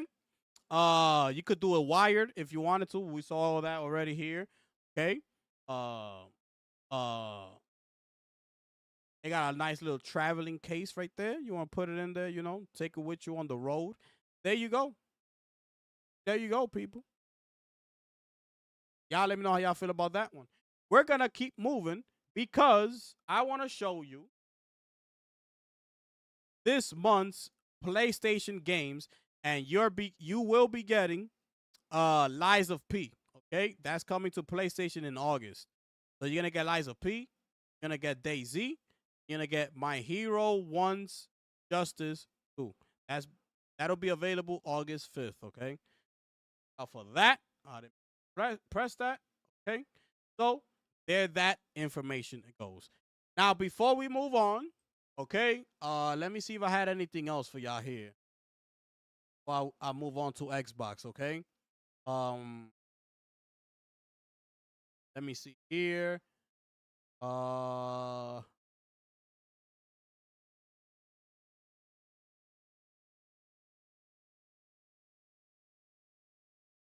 I was gonna put up Reforge here because Reforge is capping so hard. But I don't got time for Reforge right now. Reforge, as of late, man, listen, man. I used to think he was neutral. I used to think he was, 50-50 down the middle and this, that. But since this job posting has come out, it's like, bro, it's really dividing the PlayStation community. Like, it really, really is. You know what I'm saying? It's ridiculous, bro. It's ridiculous. Let me see here.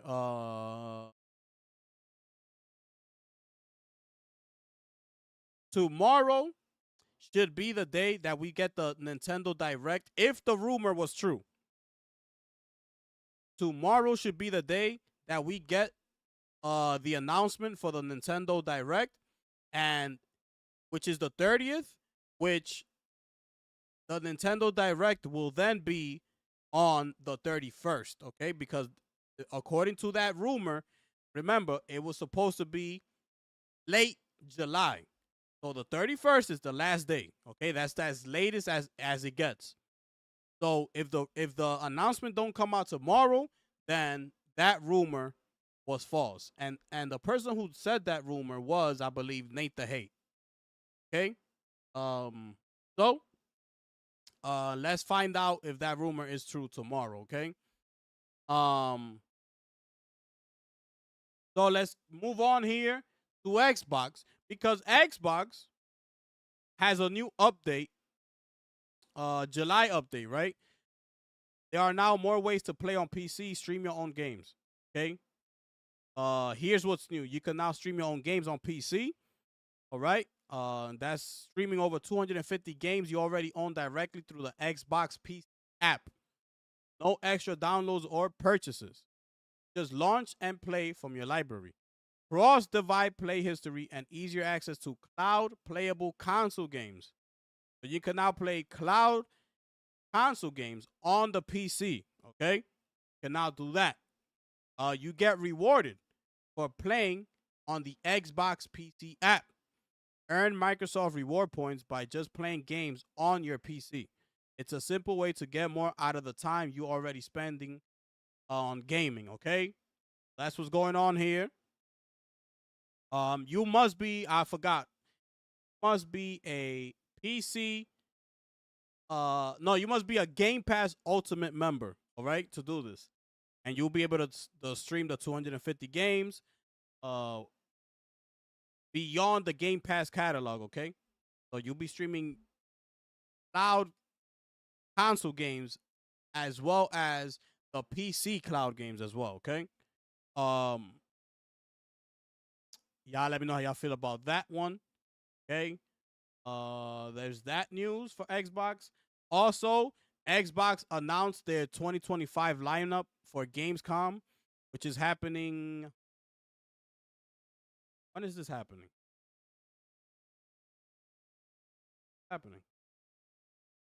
Wait. August 20th. That's when this is happening, okay? Right here. Let me big it up a little. There it is.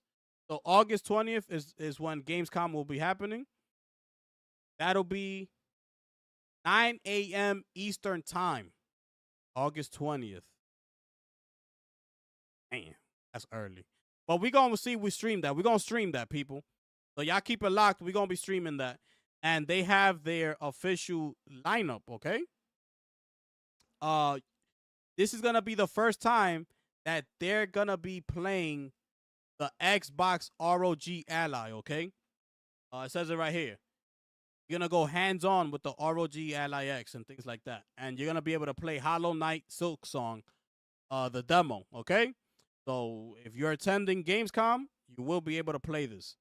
But for their official lineup, it's right here. Okay, they're gonna have Grounded 2, Ninja Gaiden 4, Indiana Jones: The Order of Giants, which is the DLC, Age of Empires, Age of Mythology, Flight Simulator, The Outer Worlds 2, Black Ops 7, World of Warcraft, Hollow Knight Silk Song, Borderlands 4, Onimusha, Way of the Sword, Metal Gear Solid, Snake Eater, EA Sports FC 26, Anemo, There Are No Ghosts at the Grand, Power Wash Simulator, Final Fantasy 7 Remake Integrate, Final Fantasy 16, excuse me, Invisible Versus, which is that new Invisible fighting game, Super Meat Boy 3D, Chronos, The New Dawn, and Mistfall Hunter.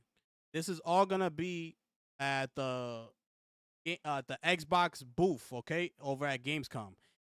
This sounds unbelievable to me, right? And yet we don't hear nothing from PlayStation. This is what I'm telling you. These people are not showing us anything, bro. They're right now at China Joy. Okay? They didn't bring any of their titles to China Joy. All they brought over there was China Hero Project games. Nobody sees an issue with this, bro. This is disgusting, bro. That nobody sees an issue with it. This is unbelievable. It's unbelievable, man. And it's disgusting too. But I get it. You know, that's what super fans are. And it's all becoming so clear to me. When you used to see super fans, you see super fans all the time. When you look at artists, right? You see that like they have super fans that they defend everything they do. They send death threats and things like that. I'm not saying like people are going as far as that, but I'm just like labeling the term super fan. It's like that they defend everything the company does, the team does, whatever. And it's like, it's crazy, bro. It's crazy how nobody sees no type of issue with what PlayStation is doing and decides to do some type of, calling or petition or nothing. Everybody just wants to do I told you so. Oh, no, they're not doing that.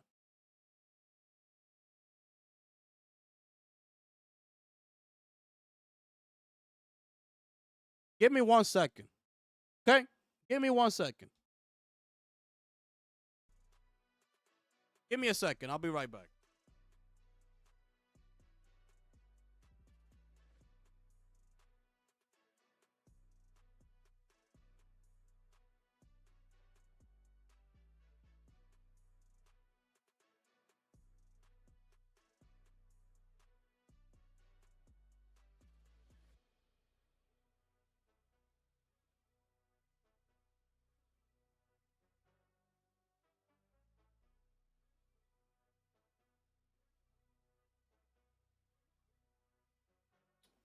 Anyways, let's keep going. We will be, depending if I got something going on that day, the plan is right now to stream that, okay? So we will be going live for that. Let me keep going here. So the Dead Space and the Callisto Protocol creator, Glenn Schofield, believed that he might have directed his last game after failing to find financial backing for a new project. This is disgusting, bro. I can't believe that this man here, after putting out 2 great games, cannot find someone to back him financially in order for him to create a new project. It's disgusting, bro. You know what I'm saying? And it's sad to see. Somebody needs to pick this guy up, and fund him in order for him to make this next game. because he's done two incredible games, and I would like to see what else he can come up with. He says here, over the past 8 months, I've been quietly working with my daughter, Nicole, on a new game idea. She came to me with it, and I immediately loved the idea, something I hadn't seen before. We've been calling it a new subgenre of horror, not just horror, but something more. Schofield writes, we pulled the budget down to 17 million, built a prototype with a small talented crew, and started taking meetings. People love the concept. We got a lot of second and third meetings. But early feedback was, get it to 10 million. Lately, that number's dropped to 2 to 5 million. So last month, we decided to walk away. Some ideas are better left untouched than done cheap.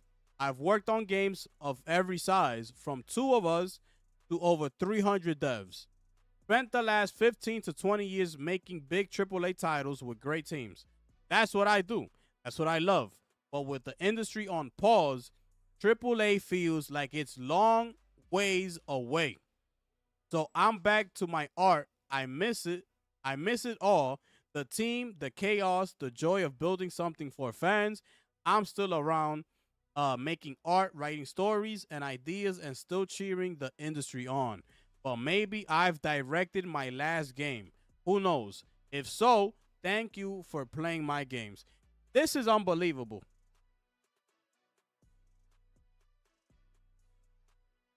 People are so fond of great games, and yet nobody is standing up for this man right here.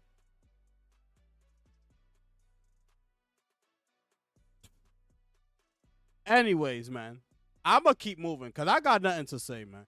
This is ridiculous.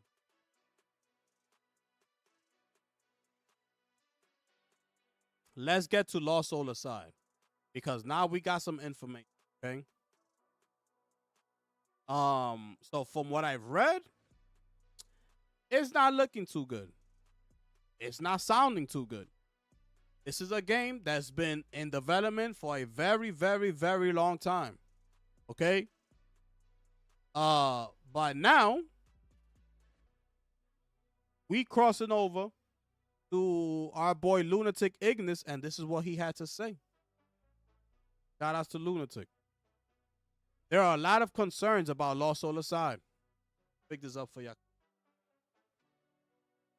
I had the occasion to play the game alongside various Chinese journalists and content creators, and here are some of the things that we learned about it. So this is 1 out of 4, okay? Let's go to 2. We only played the first chapter in the demo, about 2 hours with multiple boss battles. Yang Bing confirmed it is a AA game. They want to aim for a Souls-like as their next title. The development truly started in mid-2021. That's when they decided what type of game it'll be. Let's go to 3. Making this game was very difficult for Yang Bing, destroying his health. There are about 120 minutes of cutscenes in the entire game.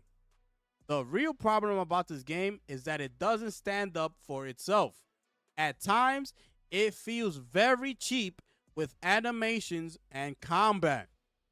And lastly, most of us don't think this game will be a general success because of the AAA price, even though the Chinese gamers are intrigued in it. The game is more of a Final Fantasy VII remake than a Devil May Cry 5. You even have a town similar to it with a bunch of shops and NPCs. Now, you take what you want with this piece of information here. Okay? This to me doesn't sound good. This to me doesn't sound good.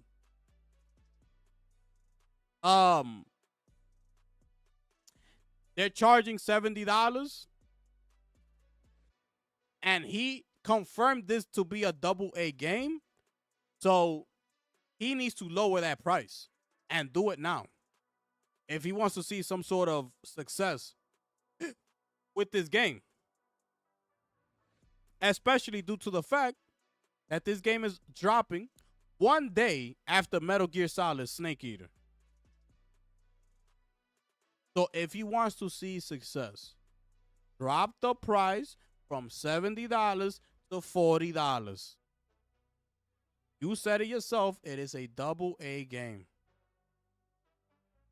Drop the price. I even think $50 might be too much at this point. Because I'm telling you right now, everybody will be playing Metal Gear Solid and not Lost Soul Aside. For those people who are playing Metal Gear Solid, by the time they're done with the game, what are the chances that they are now going to go back to spend $70 to buy Lost Soul Aside? By that time, Lost Soul Aside had been out. By that time, most people already have voiced their opinions on Lost Soul Aside. And if it's not good, most people are going to skip the game. So think about that. These are things you got to think about. If the game truly started developing in 2021, I don't know what the hell was going on with this game. Who knows? But it doesn't sound good. It just doesn't sound good. So, that's all I got to say about this. Drop the price. Because people are going to be playing Metal Gear anyway. So that way, even if you get like sort of mixed reviews, you know, like if people see the game that is at $40, people still might end up buying the game just to try it out. Like, you know what? It's $40. It's mixed reviews. You know, whatever. Let me see. Because we've been waiting so long to play this game. Let me try it out. $40? What? Why not? But if it's at $70, what are the chances people are gonna run after finishing Metal Gear Solid to go and buy this game after all this information we just gotten? Think about it. It's a I'm telling you, they better think about it. They gotta get it together. Because they dropped some footage here. Let's check this footage out, right? Let's see this footage real quick. I hope it's not too long. Let me see. 作为可能是开发时间最长的索尼中国之星项目， Let's bring this down because 已经快10年了。 we're not gonna understand. 他和各位玩家见面的一天了。最近 AGVJ 受邀前往苏州参加了一场《失落之魂》的线下体验会，得以见到这款游戏的全貌。在大致体验了从序章到游戏正式版第一章的部分内容之后，我对《失落之魂》正式 See if we got into some action here. 还是比较有信心的。这取决于游戏优秀且操。我在开篇提到的 Okay, here's some gameplay right here. 整流畅，拥有很高操作潜力的动作游戏战斗系统。这些年，传统动作游戏日渐式微，强调出招组合的复杂操作，逐渐被技能系统更简单、讲究时机的 ARPG 玩法取代。失落之魂在普遍归纳下更贴近传统的动作游戏，但它没有复杂的出招表，取而代之的以技能为主，长按、短按、轻重攻击，以实现招式的变化。这是一套操作上下限都非常高的系统。如果你是一个动作游戏苦手，简化的体力槽。Now you think about what Lunatic English was saying, like it feels cheap, right? We gotta really think about that. Because something like that happened to me. I don't know if y'all remember the game. It wasn't Metal Eat. It was another game that I played. Metal Morbid, I believe it was called Morbid Metal, something like that. It looked good, right? It looked like this. And then I downloaded the demo and I played the demo, and it wasn't what I was watching. When I got the feel of the game, it felt like cheap. It felt like not as smooth. Like when it came to the combat and things like that. Like it was like kind of stiff. And I deleted the game right away. I said, I can't play this. It feels stiff. You know? I wonder if that's what they was feeling when they were playing this game. Because that's what I felt when I was playing that game. And if you look at that game's, I'm going to show you the trailer later. If you look at that game's trailer, you will be like, yo, that looks crazy. That looks fire. Which is why I downloaded the demo. But when I played it, I was like, nah, this ain't it. This is not it. This is not it.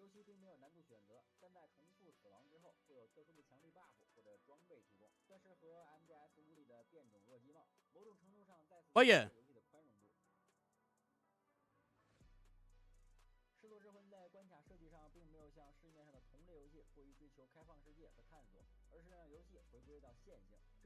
Some more here, right?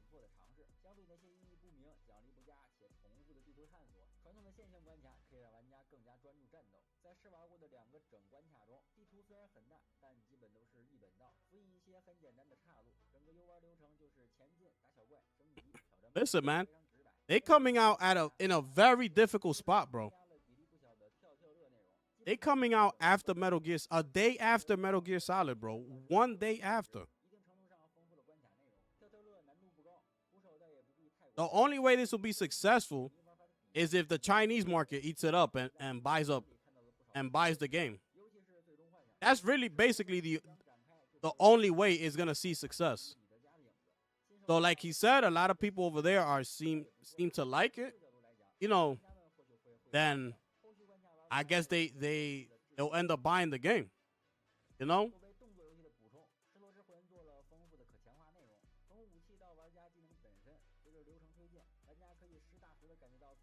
I hope it's good because I want to play this game. I hope it's good. It looks good. It looks good. $54.99 for you? Okay. If Metal Gear was $50 though, it'd be a different story. I would wait for Metal Gear Delta discount. $70 for a remake. Yeah, I feel you on that.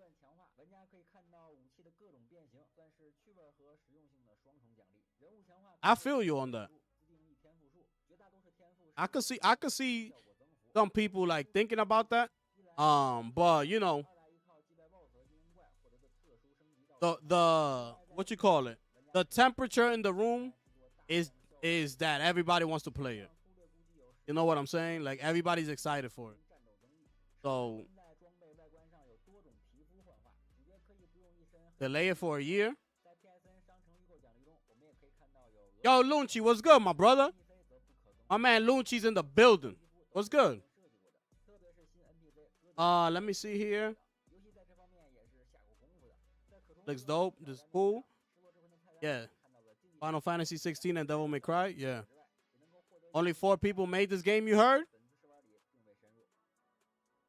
That's what I heard too. But I don't know how much I want to believe that. I don't know. It's looking like a day one, honestly. Okay.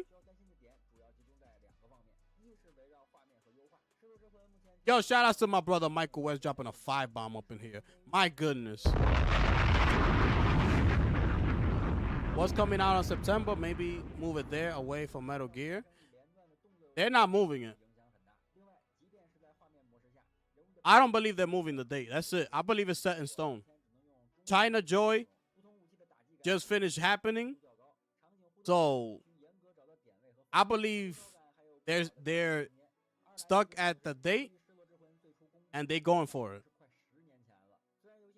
In September, nothing really is coming out. Remember, September was supposed to be for Marathon. Marathon was like the big release for September. So now that's out the way, I don't know. But anyways, there's that. You know, the decision is yours when it comes to that. So y'all let me know how y'all feel about that one. Let me do some quick other news up in here. Friday the 13th game is in the works, okay? So look out for Jason. He's on his way back on here. Nah, they're not gonna have no release window or nothing like that. It's in the works, okay? So be on the lookout for that, all right? That's a Friday the 13th game. The Mortal Kombat Legacy Collection Release date is reportedly set for September 29th. So if you're on the lookout for that, okay, that's coming to everything, right? PS5, PS4, PC, Nintendo Switch, Nintendo Switch 2, Xbox Series X and X, Xbox One. And the games that it's going to have is the original MK, MK2, MK3, Ultimate MK3, MK4, MK Advanced, MK Deadly Alliance, and MK Tournament Edition. So those are all the games that is going to come, that bundle, okay? So if y'all interested, be on the lookout for that. Oh, this is Piscatella. I believe I read this to y'all. I don't know if y'all knew this, but y'all do know that video game subscription broke an all-time record, right? More and more people are subscribing to subscription services, right? So be on the lookout for that. That's another piece of, information that you need to be aware of, right? So all these things are happening.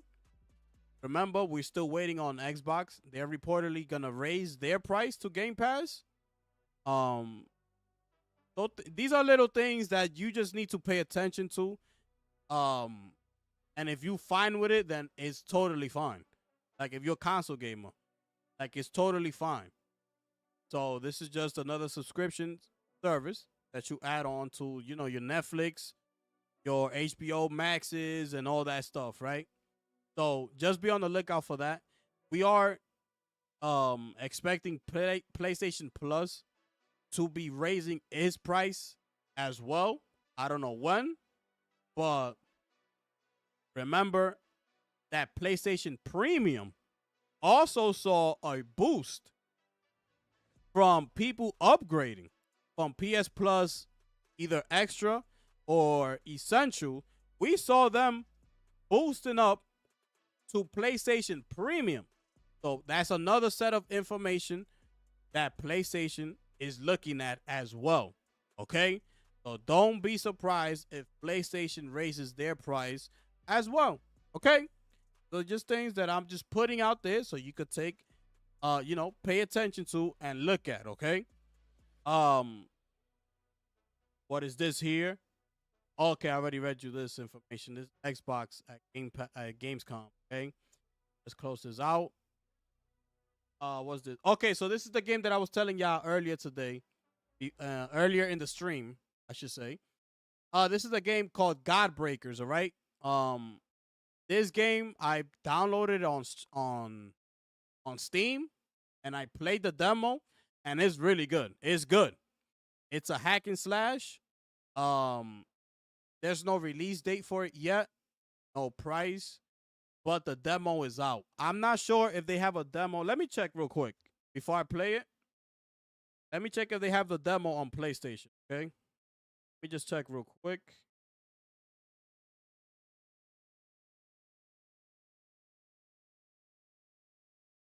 Pounds.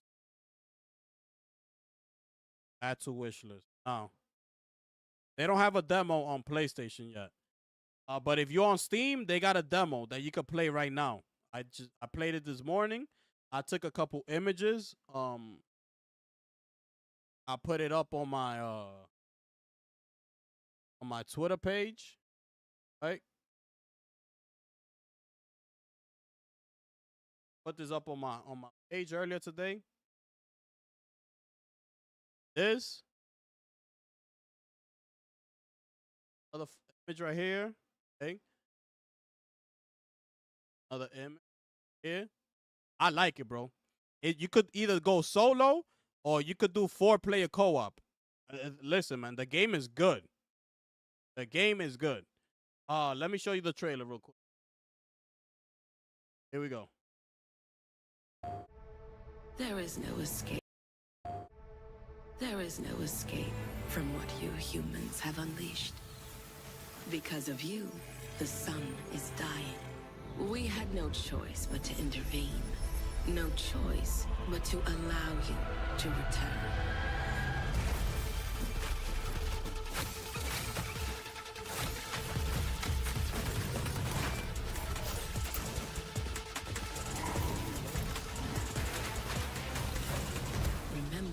don't have to fight this alone.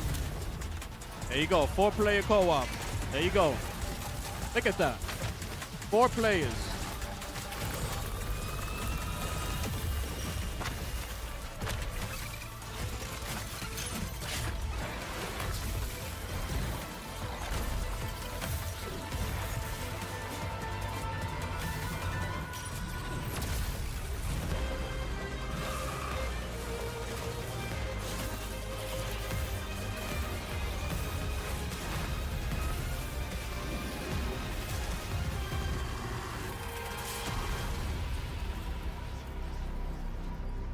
Woo! PlayStation. Woo! Y'all let me know how y'all feel about that one. Okay. Y'all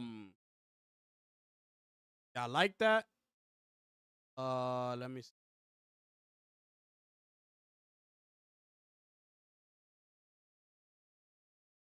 Okay, so that was that. Okay.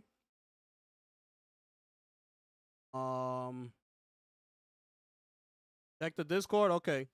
October 2nd is the big day for Sony. Yeah, also Yote. They got a story gifted. I don't think it has a story. I'm not sure. I'm not gonna say no, but in the demo, I couldn't really tell if it has a story or not. Cause you go to the plays, select the level that you want to play, and you just go. It's almost like a roguelike. Okay, it's like a roguelike game. So I believe you gotta try to make it as far as possible. And as you going through each what you call it, stage, they give you upgrade abilities. So you get stronger and stronger as you complete each stage. But if you lose, it's over, right? You gotta start all the way back from the beginning. But you get to keep everything that you gained in that run. And you unlock like different cosmetics, different powers, and things like that. And also in the game, there's different archetypes, okay? You don't all play as the same player. You play there's one like he has 2 blades. You get to play like a stealth, like faster guy. Like we got 2 blades. There's one that's like the heavy. He carries like this big block on him that requires his both his arms. You're like the heavy one. They have like a Soul Reaper one that he carries the Reaper weapon. There's also the standard one that you start the game off with, which is I forgot the archetype's name. I forgot. And then there's like 6 archetypes in the game, different archetypes that y'all could choose from. So everybody gets their own play style. That game is fire, bro. Especially if you playing it with a co-op, a team of 4. That game is fire, bro. I'm sorry. I was playing it this morning by myself, and I was having fun. But it's really a game it's really meant to play with a group of people, and you will really see the potential of the game. So let me keep going here real quick, okay? What is this? Oh, this is another game that I wanted to show y'all, okay? This game is called I Hate This Place. That's what it's called, okay? This is a horror game. It's a craft-based isometric survival horror experience, all wrapped in bold comic-style visuals and soaked in a gritty 1980s horror atmosphere. Sorry about that. There it is right there, okay? 1980s horror atmosphere, okay? This is a little deep dive real quick. I'm going to show you the trailer. This is everything. We'll look at that afterward, okay? Let's take a look at this.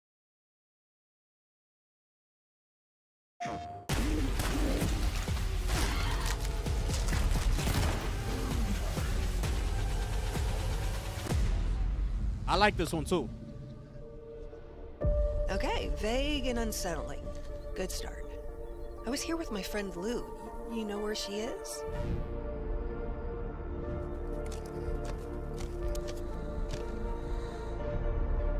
I didn't think we'd actually summon anything. It was a joke, a dare, mostly.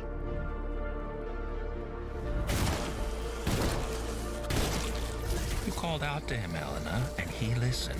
That carries a weight, a cost. The ones that dwell here, they noticed her, as they will notice you. They do not see, but they hear the panic in a heartbeat.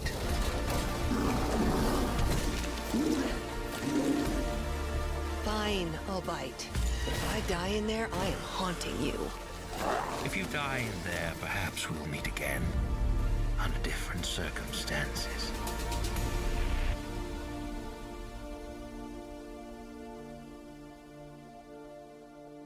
All right.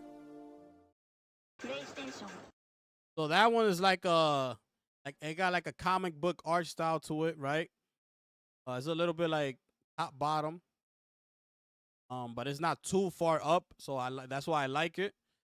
You could clearly see the character. You could see the the clothing. It don't look like you looking at it from, like from the sky up above type of situation. So these creatures, they hunt by sound. So it's like a stealth game. Even though you see a lot of shooting in the trailer, they recommend you be, as quiet as possible, because that's how they, they start attacking you, right? Let's see.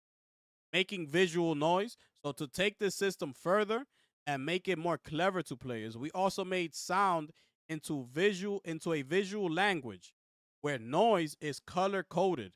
It's a unique visual system inspired to tie in with the game's comic book art style. For example, green footsteps mean you're quiet, crouched, moving slowly, minimizing risk. Yellow signals you're walking at a normal pace, making a moderate noise. And red means that you're running or being loud, or you become a beacon for danger, okay? That's what you're seeing here. You see it on the floor? I'm not sure y'all can see that. A bit bigger right there. So you see the colors on the ground. When she's running, is red. Okay, you see it. So that's what they're talking about there, okay? So sound is a weapon. Just as sound can get you killed, it can also be used to your advantage to become your most useful weapon, okay? With a bit of strategy and planning, you can lure monsters away from key areas in your cleverly laid traps. Tossing an empty can, like you throw a can over there and they go over there, things like that. That's what they're saying, okay? Stealth is your friend. So again, it's best if you move quietly around here, and that's what they got here, okay? So they do not have a date yet, I believe. I hate this place. Is this on Steam?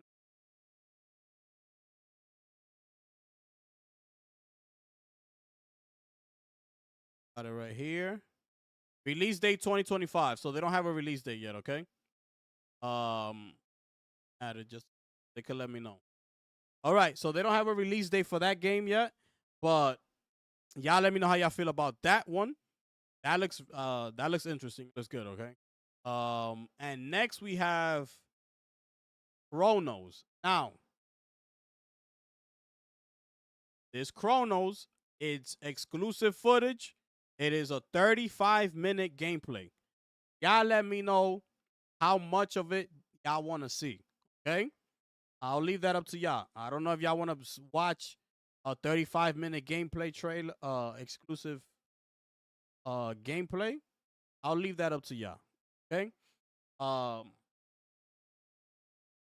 Before we do that, the price for the ROG Xbox, I should have brought this up earlier, it was leaked. And this is according to Bill Kuhn, okay? Bill Kuhn says that bring up the so here it is. Okay? While y'all decide how much of the trailer y'all want to see, let me tell you this real quick. This is according to Bill Coon, okay? So he's confirming this, by the way. This is not rumored. He's confirming it that the price is leaked. So they're saying that the white one, which is the one that's less powerful, is gonna cost $5.99 in euro dollars. Okay, this is euros, and the high end, the black one, LIX, will be 900 euros.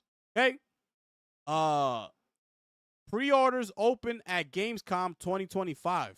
So August 20th is when we're going to be able to pre-order the Xbox LIX. Okay, so these $900 euros equal in US dollars. Let me bring this. Hold on a second.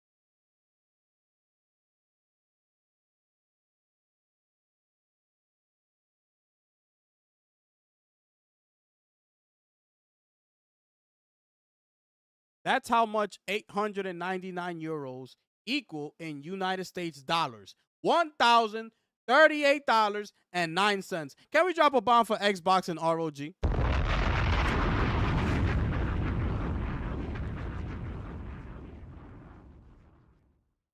These people have lost their mind.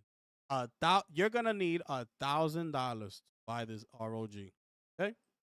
And mind you, if you are thinking about picking this up, I recommend you buy the black one, the more powerful one, okay?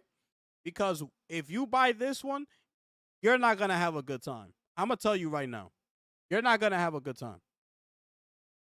If you're thinking about this, this is the one to get. So save up your money, okay? Don't go for the cheap one. Go for the good one, because that's the one that's going to give you your money's worth, if that's what you're looking for, right? The white one, you're not going to get your money's worth. Okay? You're going to be having all sorts of issue with games. You're not going to be able to run certain games. It's going to be a complete mess. You only get 512 gigs of storage. This one you get a terabyte. This has the new Z2 Extreme chip in it, right? It's a complete different monster from this white one. Okay? So if you are in the market for it, save up your money and go for the black one, okay? Let me see here. This is how much?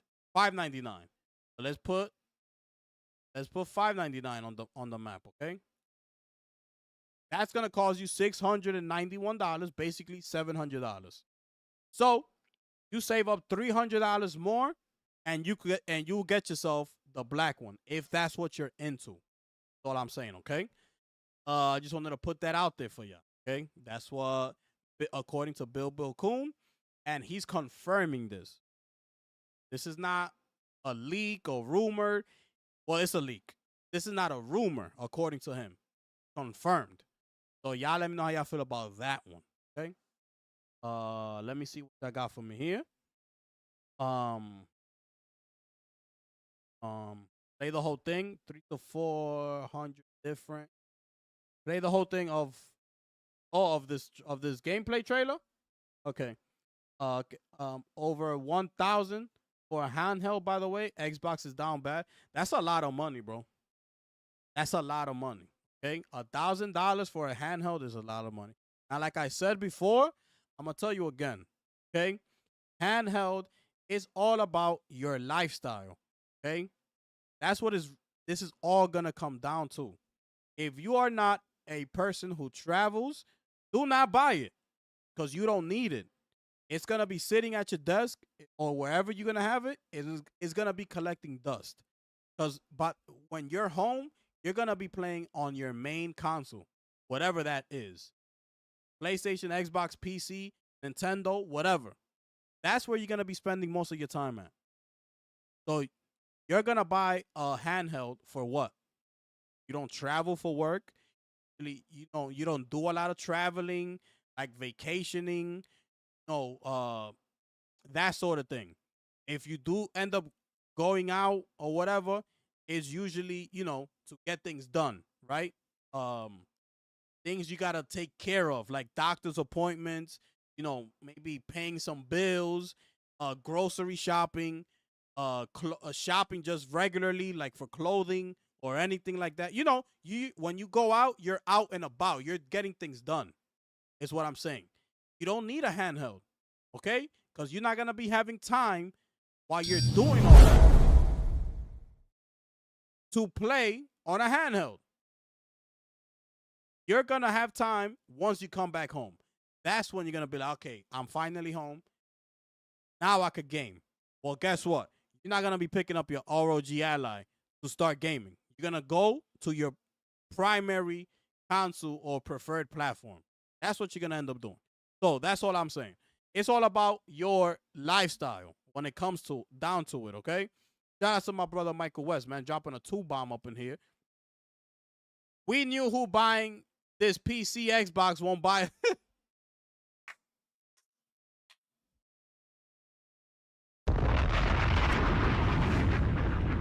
Exactly. Exactly. 100%.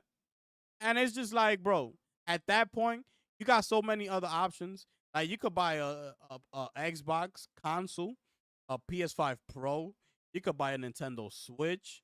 You could save that $1,000 for a PC.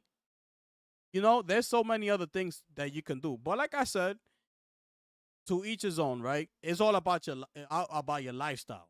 If you somebody who travels 5 days out of the 7 days, maybe this might fit you, right? Because you constantly on the go. And like I said, you could plug this into your TV and bring a controller with you, and that could be your setup while you in these hotels or while you travel for work or whatever. You could buy the HDMI, plug it into the TV that's at the hotel, and you could be gaming right there. You have the Steam library, you have Epic, you got the Xbox Game Pass, Xbox Store, you got PlayStation games on there. You got everything. You got everything at the palm of your hands. And it's such a small device. It's not even a laptop at this point. It's a damn handheld at this point, right? So that might fit your lifestyle. You might say, you know what? I need this because I don't want to be gaming, traveling with a laptop either. I just need something small that fits in my book bag. It's not that heavy, and I'm out the door. It might fit your lifestyle in that way. So it is what it is, okay? 33,000 per day for Phil Spencer. 1 million per month. Absolute disgusting. It's unbelievable, man. Unbelievable. Can both of them go 60? I don't know. I haven't read too much into those handhelds. But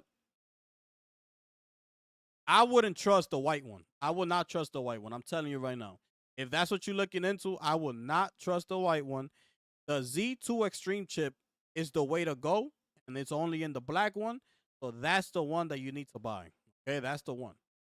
Don't make the decision just because the white one is cheaper that you're gonna go. Don't do it, bro. Don't do it because it's not gonna go good. Okay. So let's take a look at this gameplay. Let me see if I got anything else before I play it. Okay. Let me see if I got anything else. I got new footage here for the new Pokemon game. This is running on the Switch 2. Now this is on Twitter, so you know how Twitter images, the quality doesn't look good, okay? So I could show. Shout outs to Genki, okay? Here it is here. Let's see. No sound, okay? So this is how the footage is.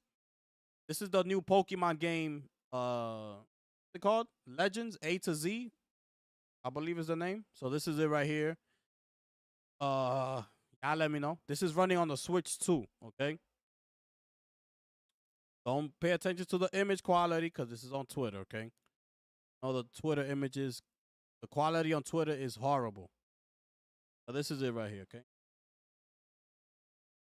Let me know how y'all feel about this one. Those Switch 2 gamers out there, will you be playing this? Right? Y'all let me know how y'all feel. Let's keep it moving here. See here. What is this? The 5090. No. The NVIDIA's RTX 50 Super is rumored to drop into the market as soon as Q4 2025, featuring massive VRAM upgrades, okay? For my PC gamers out there, okay? This is supposed to be dropping in last Q4 2025. Massive VRAM upgrades. It'll be the 50 series Super Edition, ladies and gentlemen. Be on the lookout for that one. Okay? Okay? Be on the lookout for that one if you're on the market for a new graphics card. Okay? I spoke to you about that. All right, I think we're good, people. Good, people.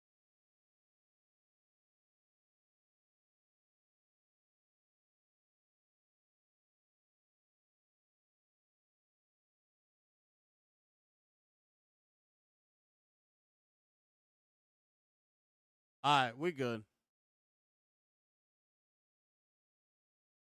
All right, so let's take a. Y'all say y'all want to see this, right? Y'all say y'all want to see this?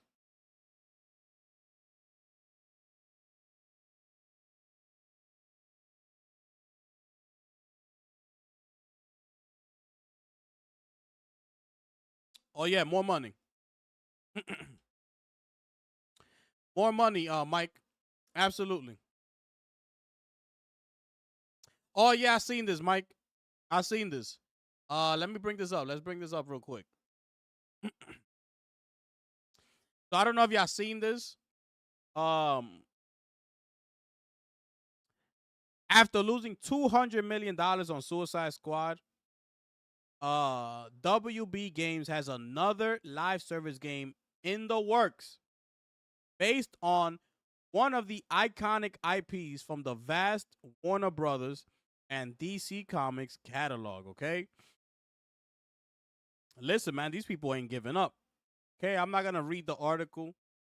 Just know that these people are not giving up. We are back at it again. We got another live service games in the works at WB. Now, it says one of the iconic IPs. So, let's see which one they're going to pull out of the rabbit's hat with this one. Listen, they got balls doing this. Because I would have shut down completely immediately. They don't learn. Absolutely, they don't learn.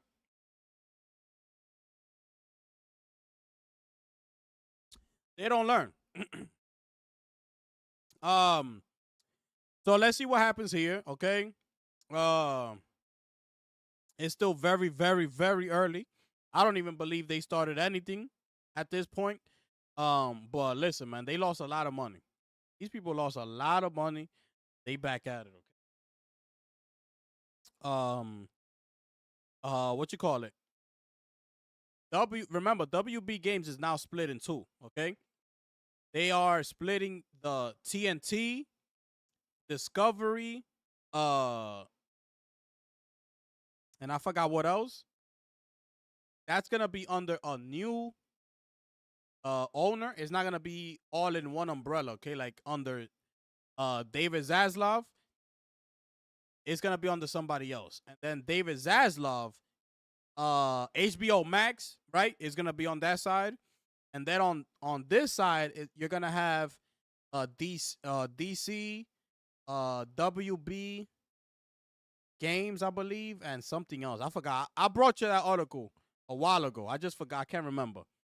But let's see what happens.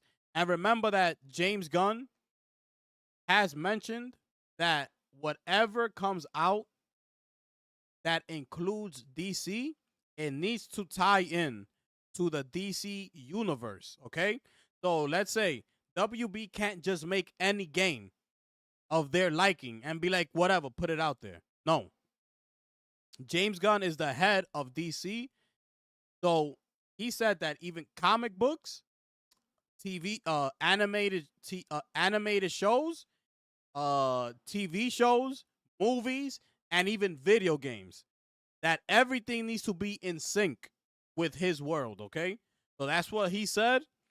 And if it's not, it's gonna be considered to be an outer world situation, which he will make clear that what you're seeing is not part of the DC universe. So keep in mind, okay? Let's go ahead. Yo, Mike, I appreciate you, bro. Let's go ahead and watch some of this footage here, okay?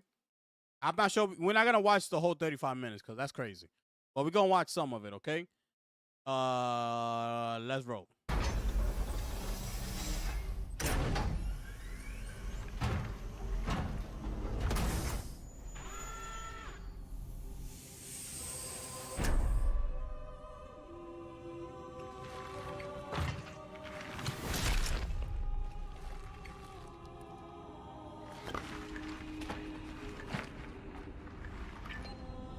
Traveler ND3576 initiating the travel log. Triangulating the fallen predecessor's last known location.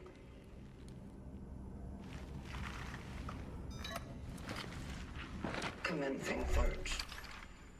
It's a day one right here, people. Day one right here.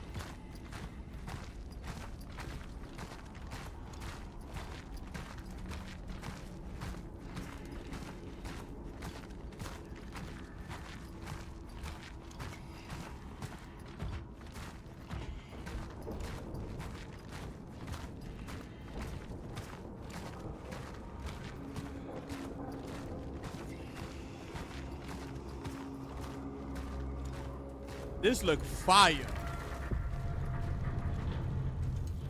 This look fire.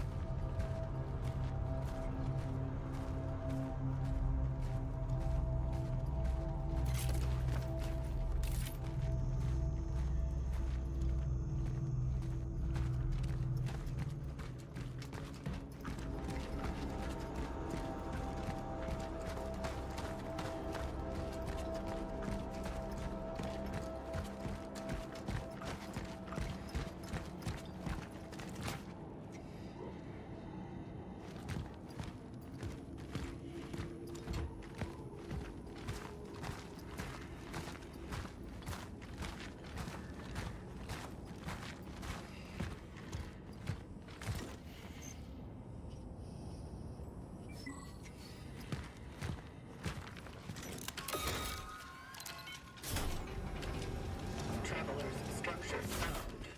Proceeding inside.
Key.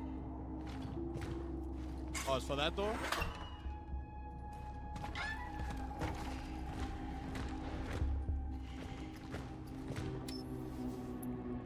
There it is.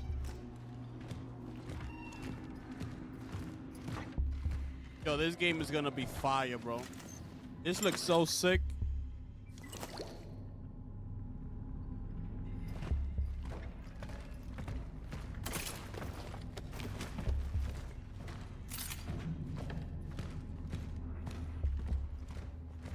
At nighttime, with the lights off, right here, woo! Headphones in. Oh, it's gonna be something, people. Oh yeah, we locked in, people.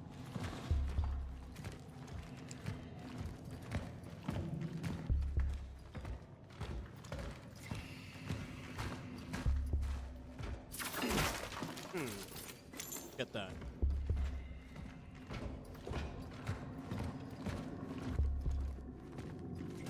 Woo!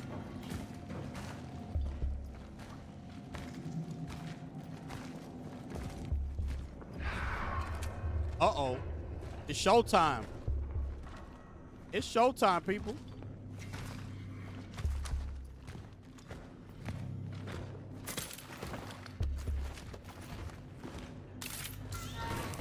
Oh!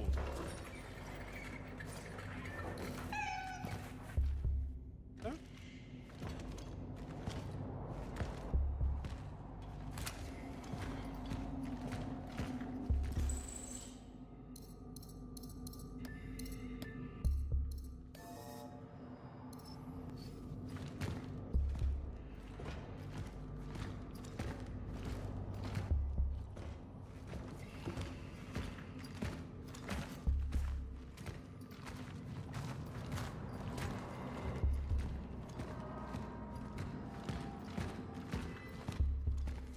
Yo, the setting is fire, bro. A generator. It is lacking 2 fuses.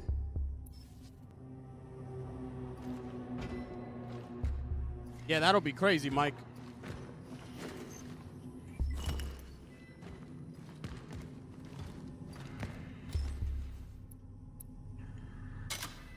And one more.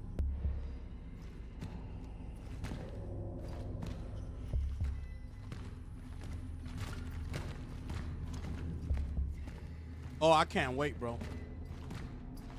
I can't wait for this game. It's a day one. Digital deluxe and all that.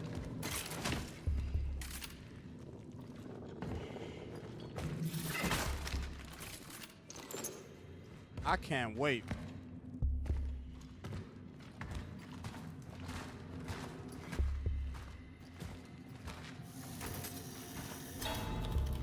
What? How was that?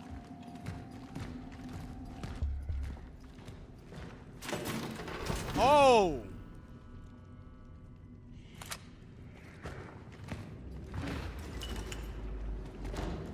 Something's gonna pop up. That was crazy. Oh!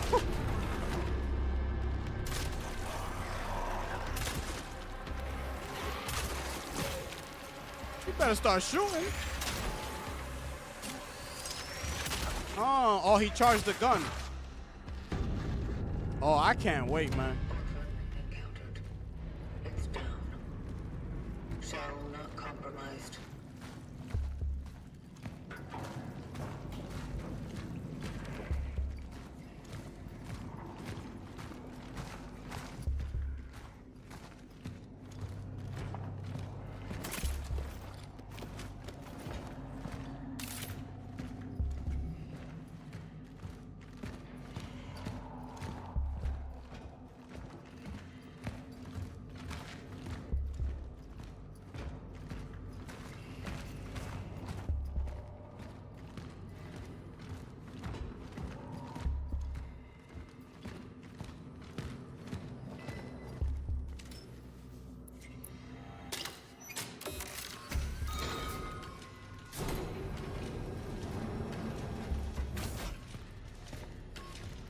Oh, I can't wait to play this game, man. This looks so good.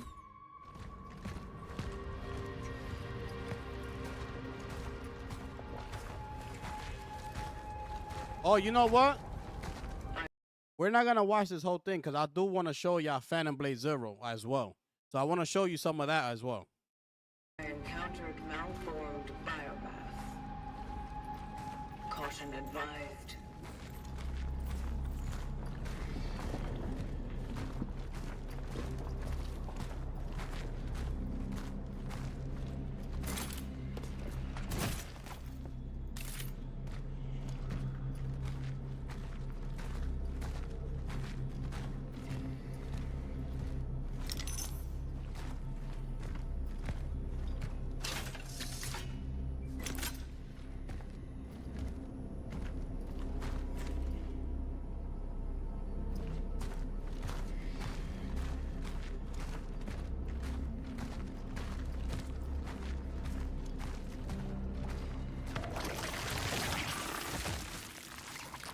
Shoot him in the head.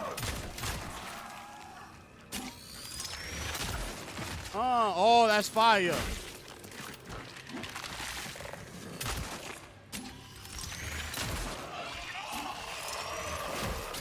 Uh-oh.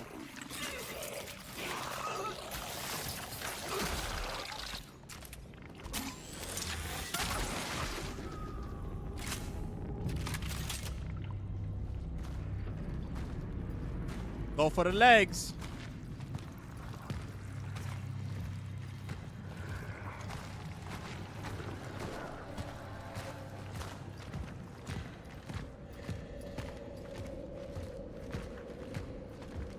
Magnolia.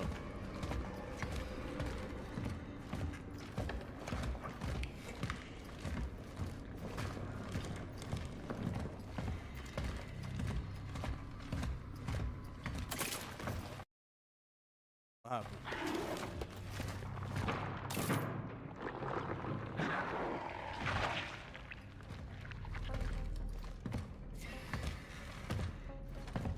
The orphans grow even stronger as they merge.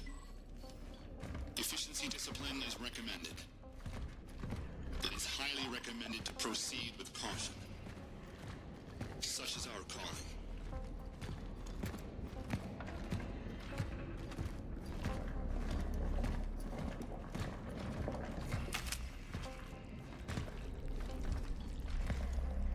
What? Put what in the chat? This?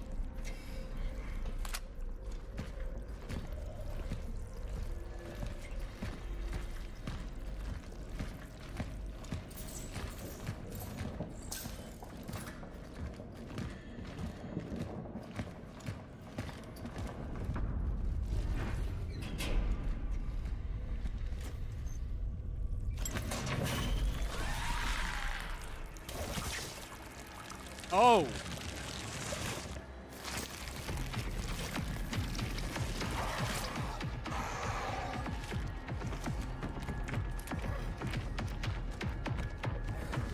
Uh-oh, my man mutated.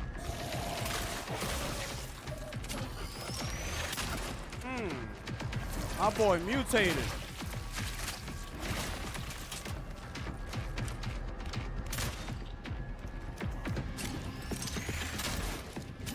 Gotta go for the legs, homie. Gotta go for the legs.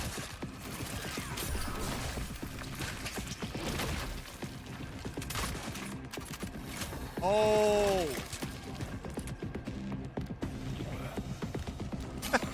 Yo, that look crazy.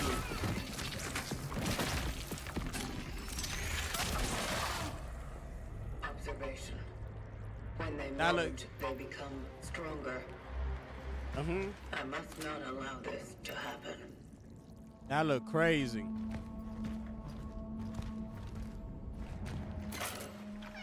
Cat.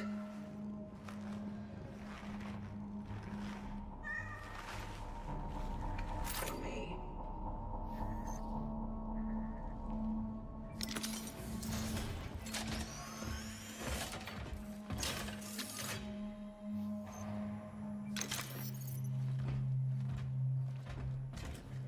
I got you, Mike. Give me a second.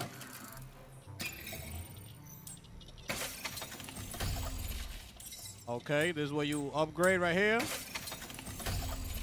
Reload, charge speed, clip, firepower. Okay.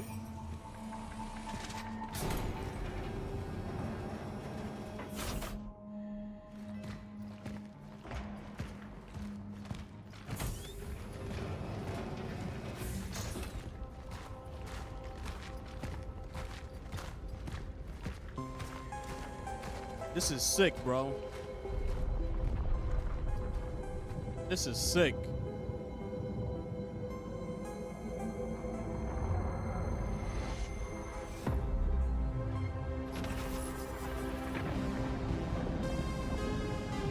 Yes, sir. This is gonna be fire. Day one, baby. Digital Deluxe.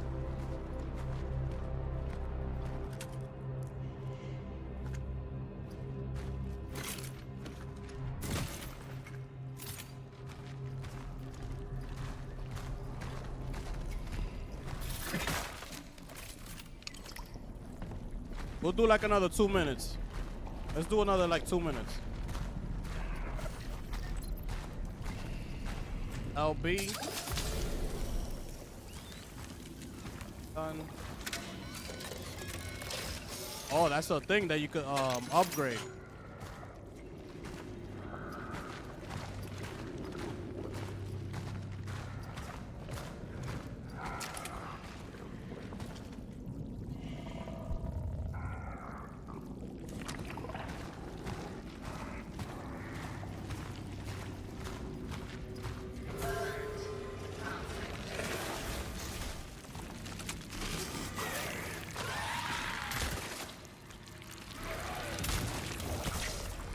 Oh, that's why you gotta burn them.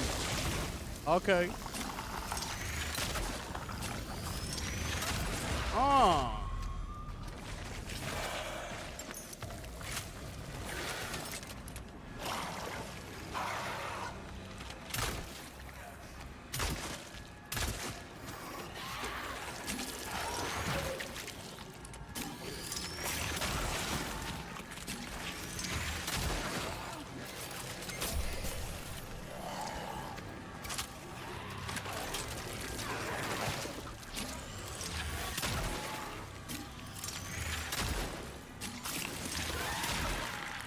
Burn them.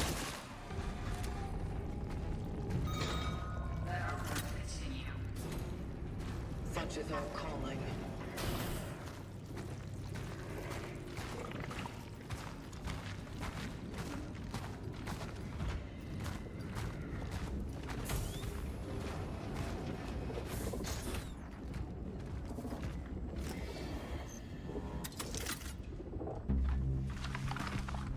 Relic module found. An emitter.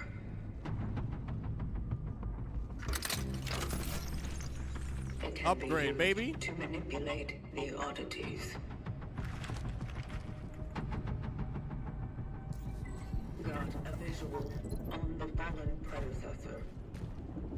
But there's an oddity blocking the path.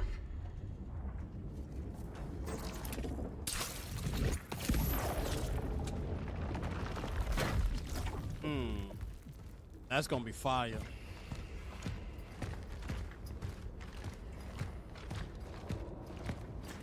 The Returnal voice? I don't know. I don't think so. Let me see.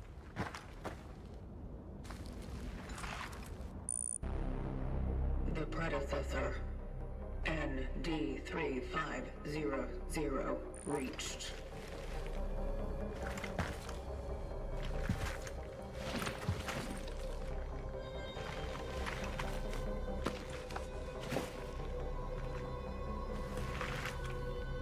The anchor is intact.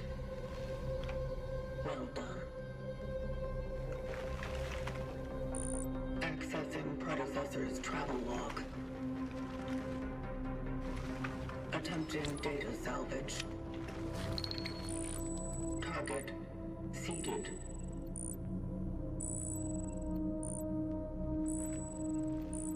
The predecessor was on a search for a target called Andrew James? Wisniewski. It says it's a guy. Calculating coordinates. That's a guy. Confirmed dive location in D3. The nearby housing project.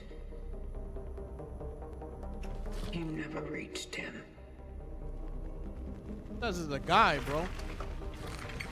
I will carry on where you left off.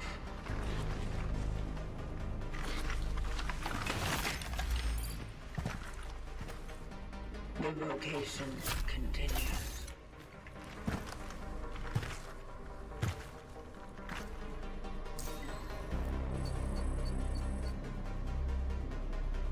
Fire.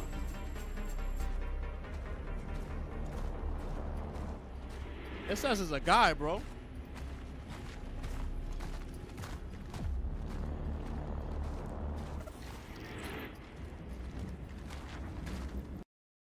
All right, hold on, because I think we're going to stop here and we're going to go look at Phantom Blade Zero. But yeah, look.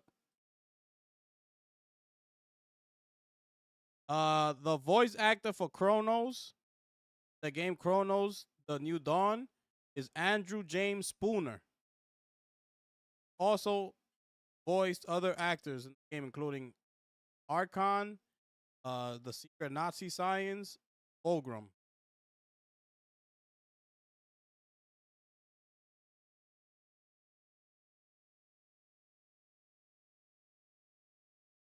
Yeah, bro, right here.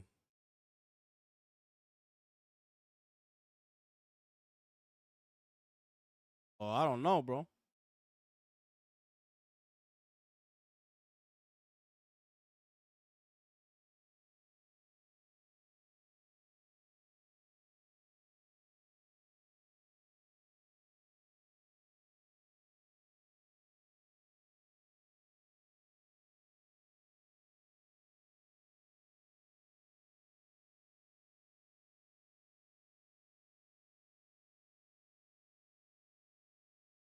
It don't say other ones, but yeah, that's what it says right here.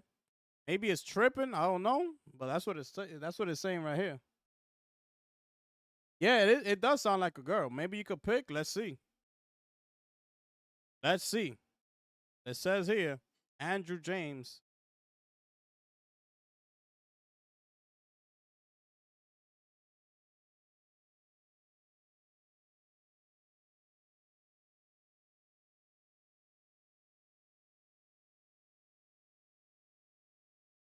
Right here. It's him right here.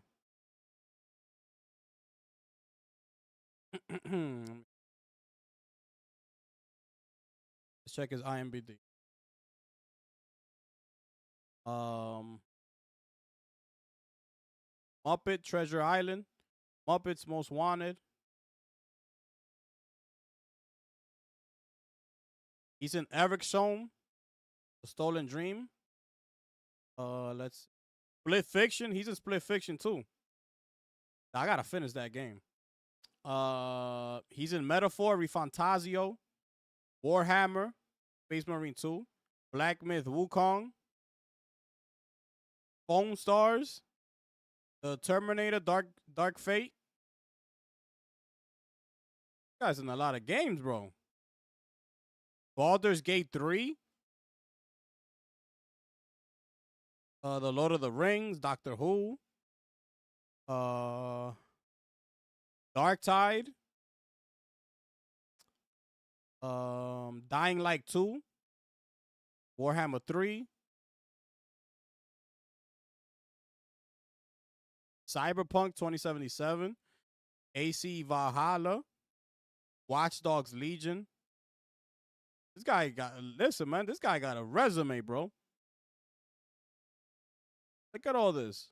I'm not mentioning everything.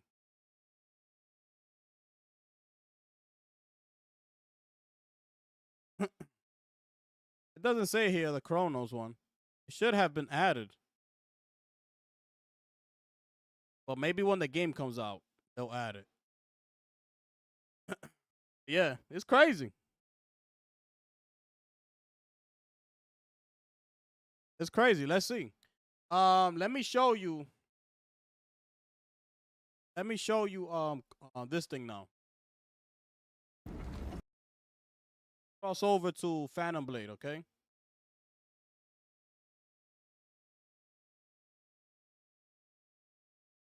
Let's check this out.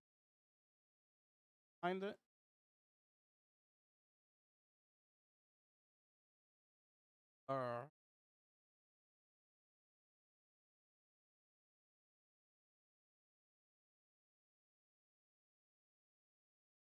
Got it right.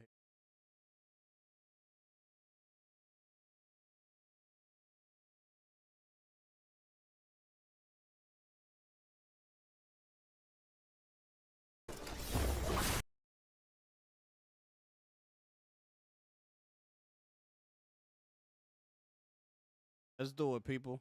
All right. Put this in 4K. This is another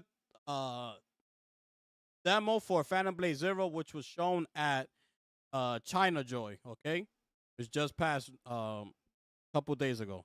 So let's check out this exclusive footage here. All right, let's do it.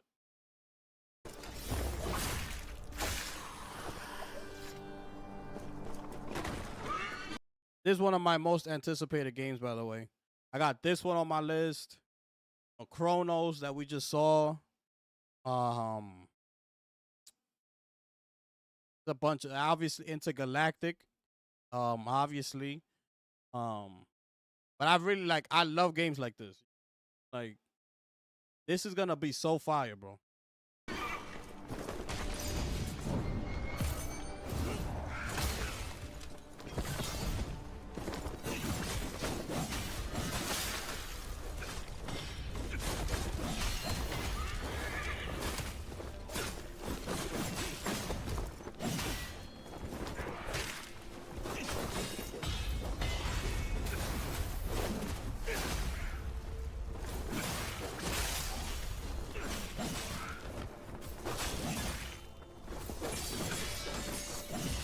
Woo! Bro, look at this. Oh my goodness. Bro. Bro. Are you kidding me, bro? You know what I'm so hype about? That is not, I love Black Myth Wukong, right? But a lot of people got turned off because it's almost like flirting with a Souls-like game, right? But it's not a Souls-like. It is not a Souls-like. It's an action game, action RPG, right? It got some elements of it, but if you die, like, you don't lose everything. Keep your progression. To go and upgrade your player and come back to that certain boss fight. It's a bunch of other things, right? The movement as well is not a Souls-like movement. Is more fast-paced, right? But it is still, you still have to be like very strategic in Black Myth Wukong, right? Because like I said, it's like almost flirting with the Souls-like game. This right here is absolutely straight action. It's fast-paced, right? It's none of that, oh, I gotta time my hit. Like in Black Myth, like in a Souls-like that can't just be pressing and blocking and pressing, like going back and forth. No, you gotta be very strategic. In this game, you don't gotta do that. This is straight action right here. You could be pressing all the buttons to attack, boom, boom, boom, boom, boom. And if you see him attacking, right there, you could just block right here, bing, real quick, and go and flow right back into fighting again. And that's what's exciting me the most, right? That it's not this slow pace, like I gotta find a way to attack and wait for him to attack.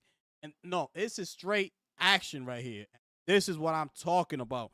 Like, this is why I'm so excited about this game. It's fast-paced. You got a bunch of weapons at your disposal. You got a map as well, which they're gonna show. And you're constantly on the attack, right? You're on the offense now. And the other games, you're mostly like on defense, right? And a lot of people don't like playing defense.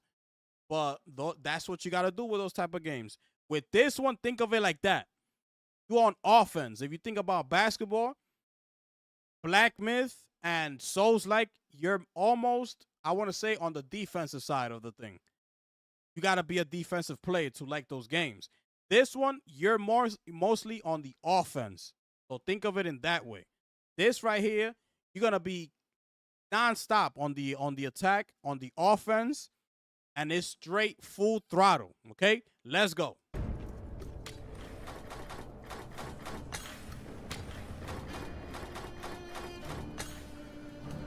Look at this. It's unbelievable. You can pick which way you want to smack them up.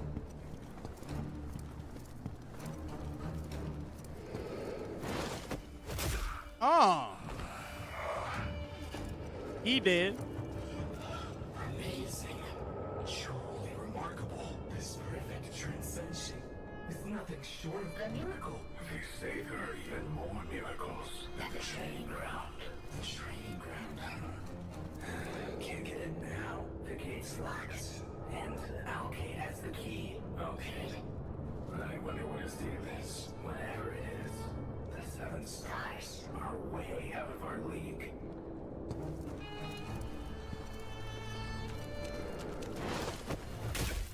Damn.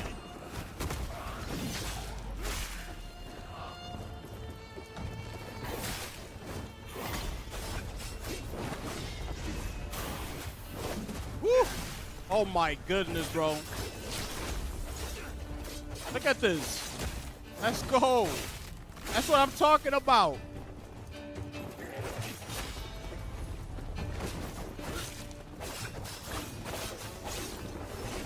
Woo!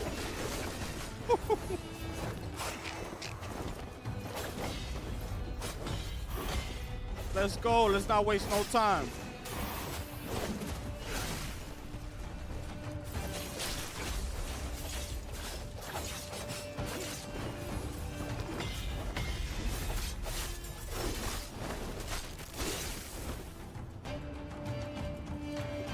We ain't wasting no time.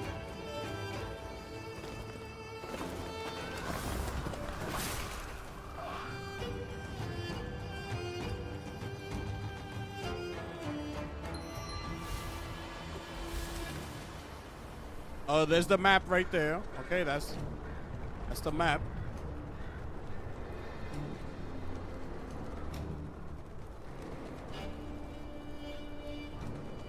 Okay, Mike. So I'll have to check.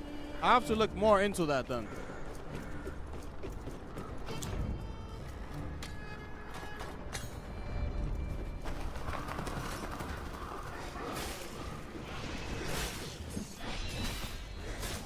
What's going on over here? We late to the party over here. Look at this. That's fire.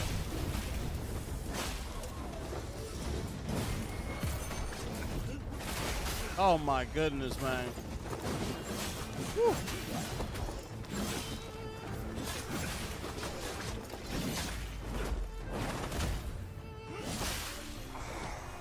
Bro, come on now.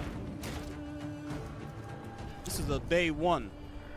Digital deluxe, all that.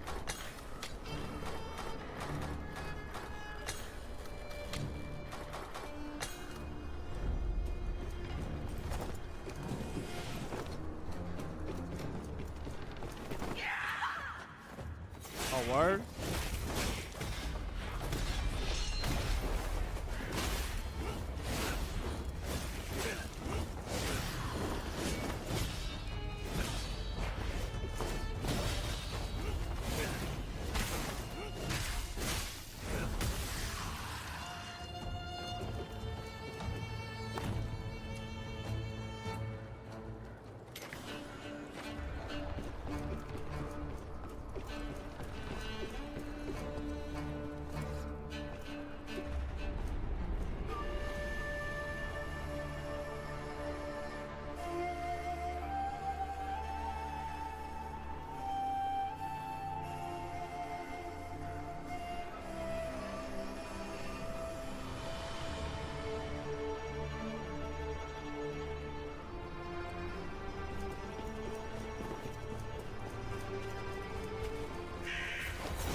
Look, they fast, bro. See how he blocked that?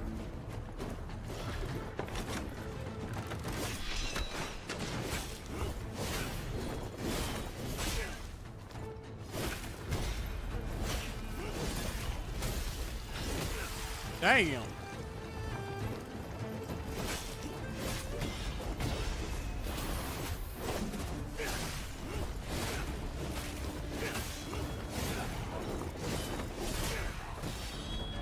see? You can move out the way right away.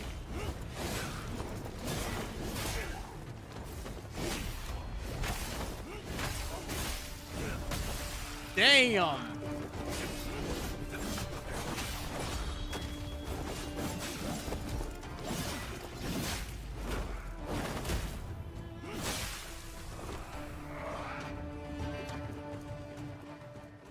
Bro.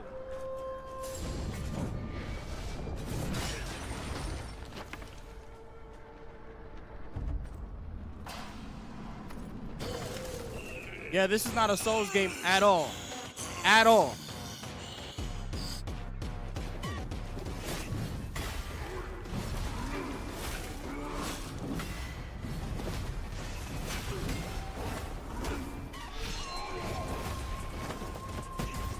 Oh, you saw that? He jumped on top of that, of his weapon.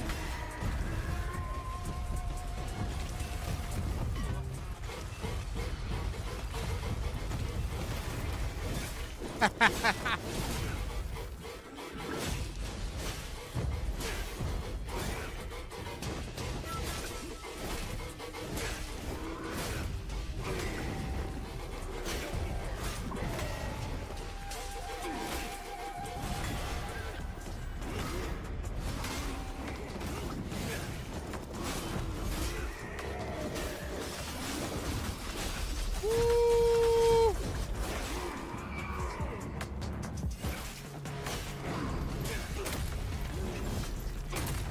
The music too. You hear the music?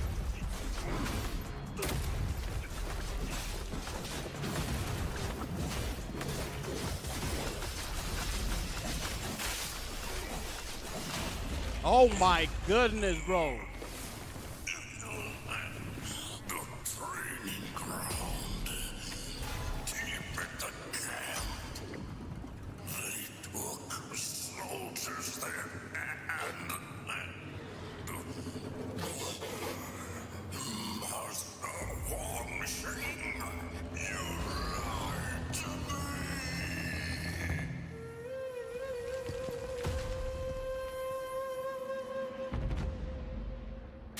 I can't wait.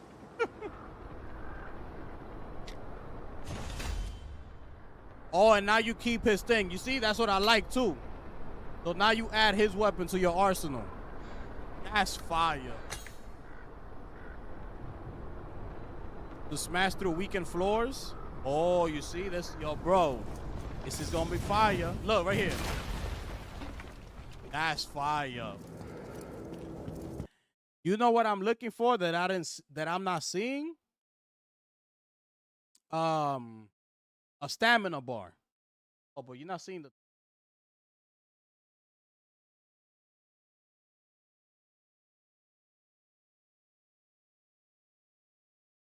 you see beneath me is where he has his weapons and things like that. What I'm looking for when he was fighting, I don't see no stamina bar. Okay, I don't know if y'all saw it, but I didn't see no stamina bar, so that means there's no stamina in the game, which is a plus, right? So that means you could be up in there spamming it up, square, triangle, all that, block, come back, boom, boom. This is what I'm saying. This is not a Souls-like game, bro. This is a straight action RPG, bro. Like, this is non-stop action. Okay? You don't gotta think, oh, I'm tired. I gotta wait a little bit. No. There's no stamina bar. Going for it. And when he was fighting that boss, was that sand that he was throwing at him and you saw the screen, it got like blurry? Because look, let me show you real quick. Where we at? 939? Okay. We'll come back to 939. Right here. You see that? When the screen turns like this, is that like him throwing dirt in your face and it's like blocking your vision? Because that'll be fire. Right? Let me see. That'll be fire. You just see. I know when he had him up in that corner right there.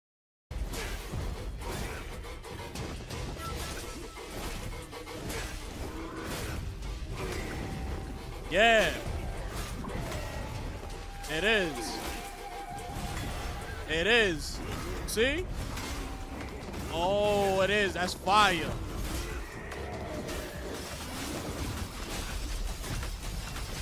Look, there's no stamina bar.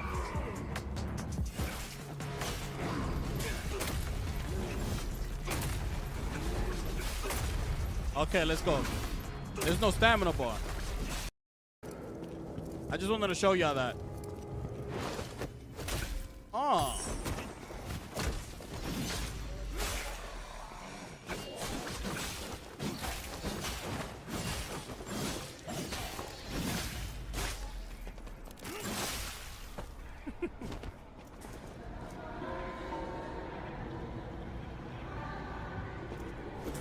This dude got no chill. Yeah, that's good, Mike.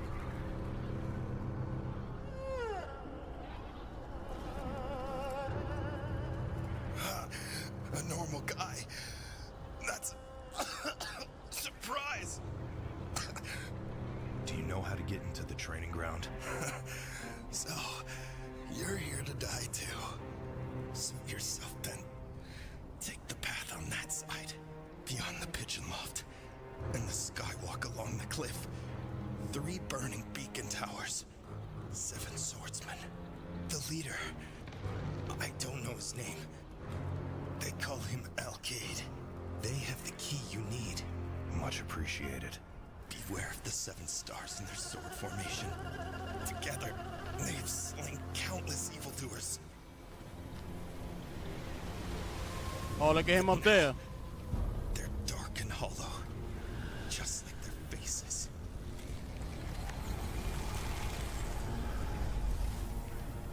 Oh, this is the fight that we saw in the The trailer. faceless part. Is it caused by perfect transcension?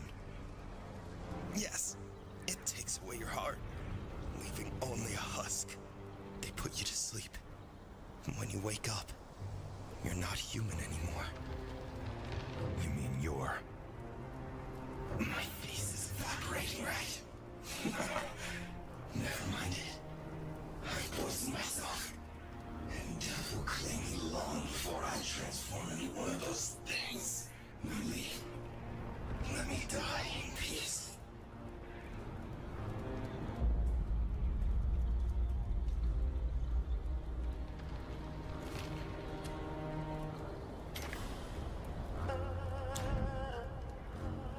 Yeah, you see the weapons right there? Oh, wait. My bad. Hold on. Now you don't see the weapons. Hold on.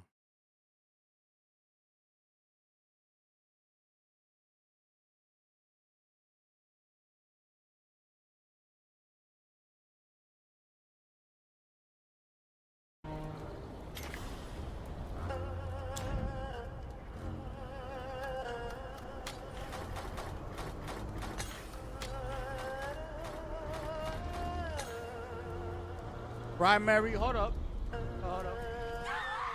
Hold on, let's run that back. This is what we're gonna see, right? We're gonna have each successful parry builds up 1 charge.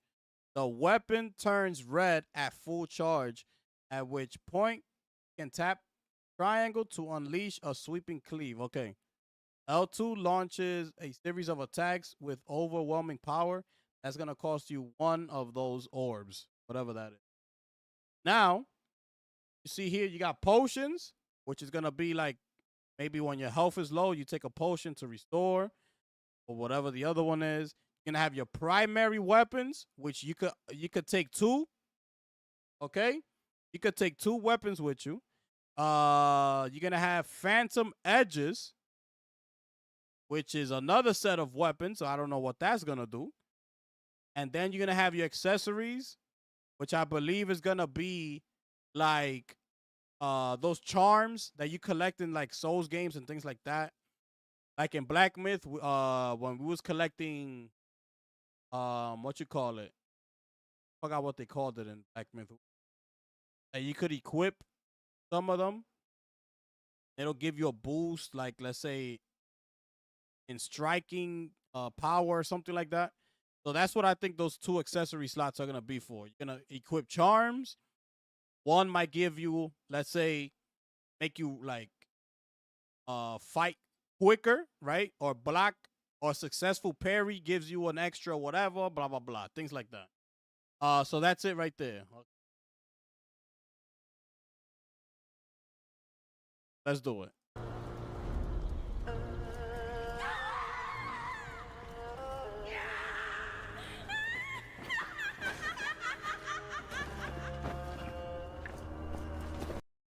Hold on, let me move myself so you can see. All right, so if you see beneath me right here on the L2, you see that two right there? That's what it's gonna cost you when you have that. When you hit L2, it's gonna cost you one of these. So that's what they were alluding to. This R2 right here with the 10. I'm not sure what that is. And these are your potions over here. These 2 dots over here.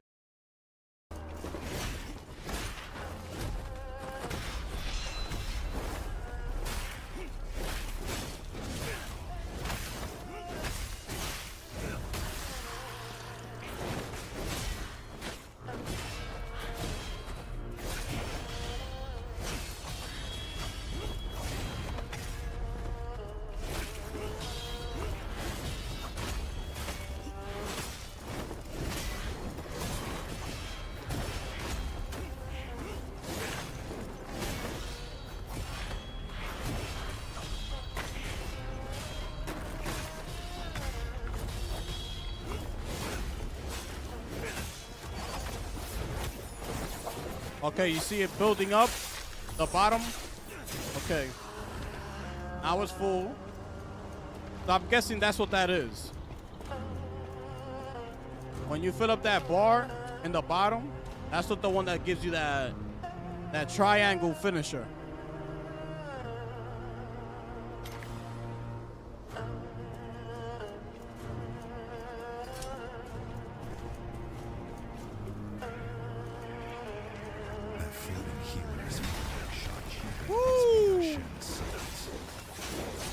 Oh.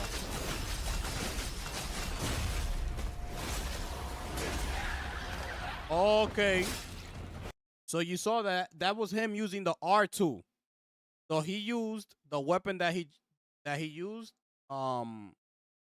that he just got from beating the last boss. So he used that one. That was a R2. Remember, he had 10.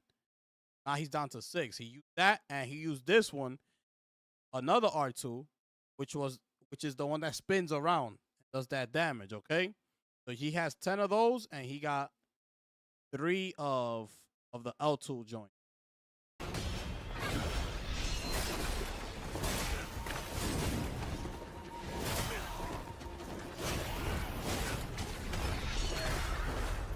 And you see he's building it up. I've got to get rid of this hero figure for good.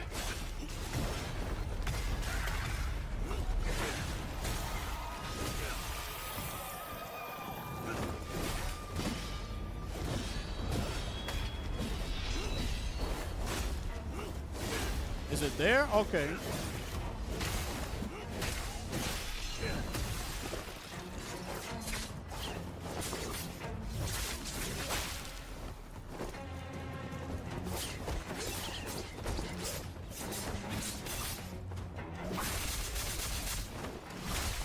Woo!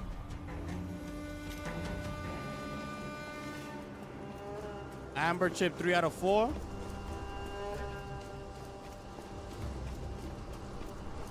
I'm guessing if you get like 4 of those, you might get like a permanent boost, like to your health. You know how it is. You probably get a permanent boost to the amount of orbs that you could collect. Oh, here it is.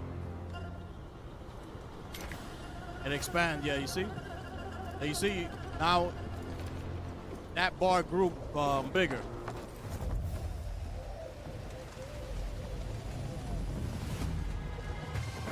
Woo! Yo, this game is gonna be so fire. Oh my goodness. Let's go. Yeah, bring on that action. Bring it on. Back. Let's go. Breaking shot chi surge. No stamina bar, baby. It's me and you, mano a mano.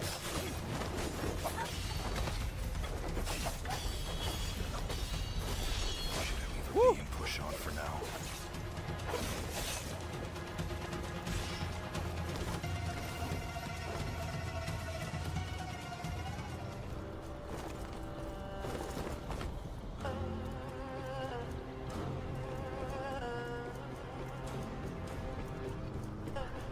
Oh, do you gotta follow that string? Oh, okay.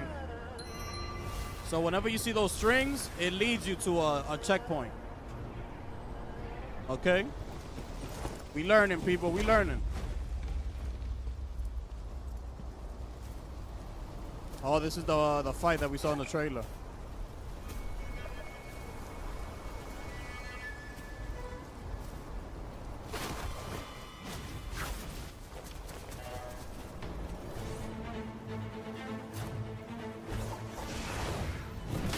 Woo!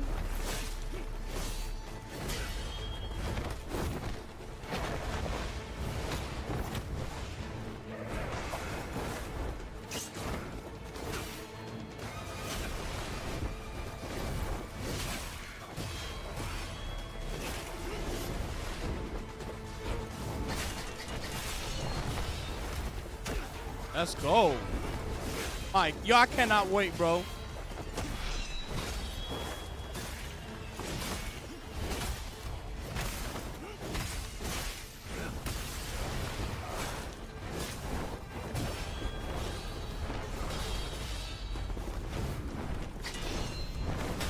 Ah.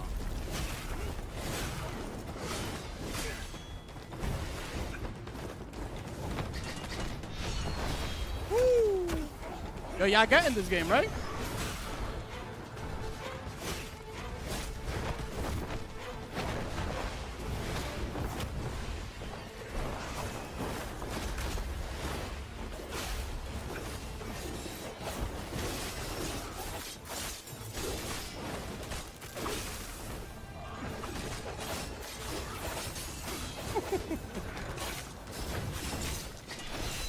Oh, man.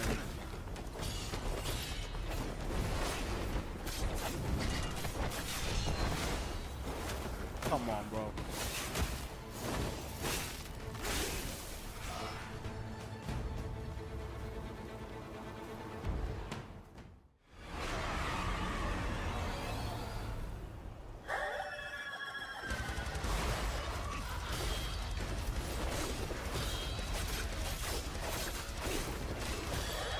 I love the music choice.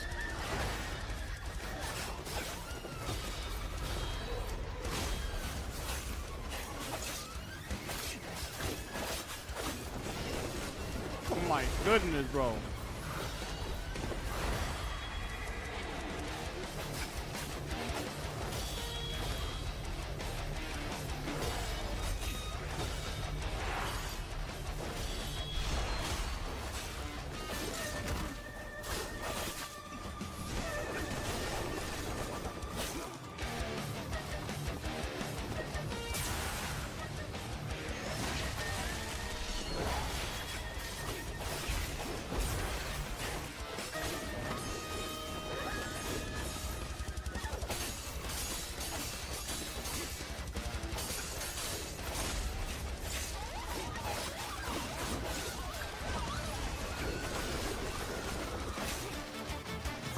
Nothing can separate us. Not even in death. Damn. What you doing? Oh, the red wraith came back. Oh, okay. That's the one who was fighting on the rooftop.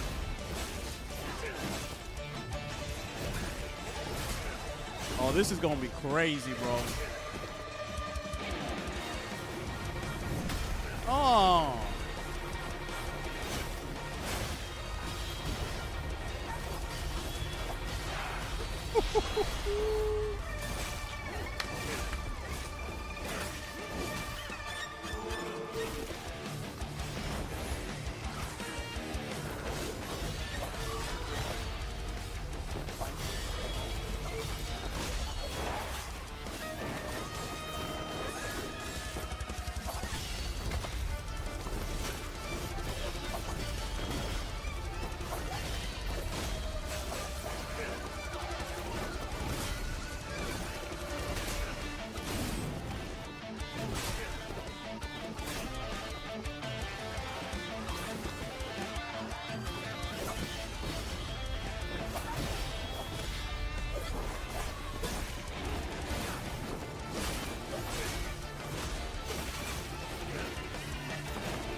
Got him. Got him.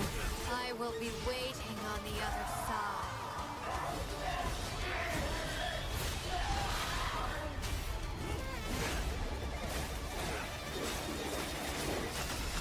There it is. Only got 2 now. Yup. He's done.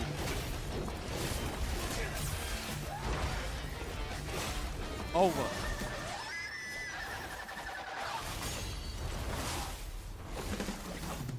Oh.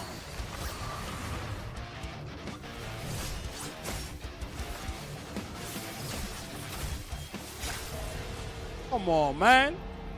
Come on, man. We gotta drop a bomb for that. Are you crazy? Finish him. Are you crazy? Finish him. We gotta drop a bomb for S game. My goodness. Bro, I couldn't believe what I was watching, bro. Bro, you don't feel that? You didn't feel that adrenaline rush? You didn't feel that, bro? That was intense, bro. That was incredible. My goodness. You know what the best thing is? That they showed us 22 minutes of that. But they didn't show us anything new, right? It was all in the same map from the trailer, which was from that boss fight that we just saw. So it was just an extended gameplay of that same place. It wasn't like they took us to another boss and showed us another, area or a different map or different location. They showed us the same location that they showed the trailer in. Just they extended it. That's all they did. And I'm not mad at it at all.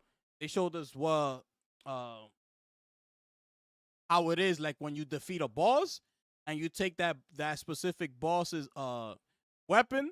So now you claim it, you use it. Like, bro, this was unbelievable, bro. The fast pace of it is what intrigues me the most. I love that, right? It's why I was so intrigued with Returnal. It kept me on my toes. I was like, you gotta be moving nonstop. Like you can't stay still. It's like, so the fast pace of it is what really got me. That fast paced action, like being able to block and attack right behind it, and block again, block, attack. Like that's what it's intriguing me the most about it. It's not like a Souls-like, right? That you gotta. Let's say if you already in a Souls game, if you hit the attack button, but the enemy was already attacking you, there's no way for you to stop that and block. Once you hit it, that's it. Like that's basically the decision that you made, right? Was to attack instead of blocking. So they penalize you for that. Because right there, if the boss or the enemy hits you, there's no way for you to block it, okay? Because the animation is already in place, which is the attack. In this game here, if you're attacking, boom, boom, and you see that he's gonna hit you, go into block, into defense, like boom, boom, boom, block everything. And once you see that he's done, you start attacking right away. I love that, bro. I can't wait for this game, bro. I'm sorry. This is one of my most anticipated games right here. If this game would have dropped this year, it would have won Game of the Year. That's how confident I am in the game.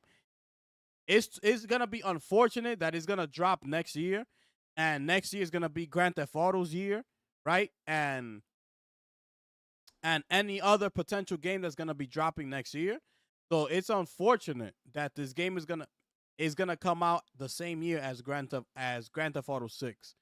If this game would have came out this year, it would have made a very strong case going up against Expedition 33 for Game of the Year. Guaranteed. I have no doubts about that. Like, this game looks incredible, bro. I cannot wait. This game looks unbelievable. I can't wait. And Chronos is coming out next year as well, right? So it's gonna be in competition with Chronos, Grand Theft Auto 6, and I forgot what other games are slated for 2026. But it's gonna be another stacked year, and what I'm gonna hope for this game next year is that it wins at least like best action in a game or something like that, because that was the unfortunate situation that happened with Returnal. Returnal should have won Game of the Year, but I had a fault. I had a what you call it? I had to be satisfied with Returnal winning Best Action Game, because that's what it ended up winning at the Game Award. It was the Best Action Game. But I thought it should have won Game of the Year. So that's gonna be the unfortunate situation that's gonna end up happening with this game. So the best that I could hope for it is that it wins Best Action, and that's it. Because I know it's not gonna win Game of the Year with all those games coming out. But yeah, man, it's crazy, man. This game is unbelievable, people. Let's see here. All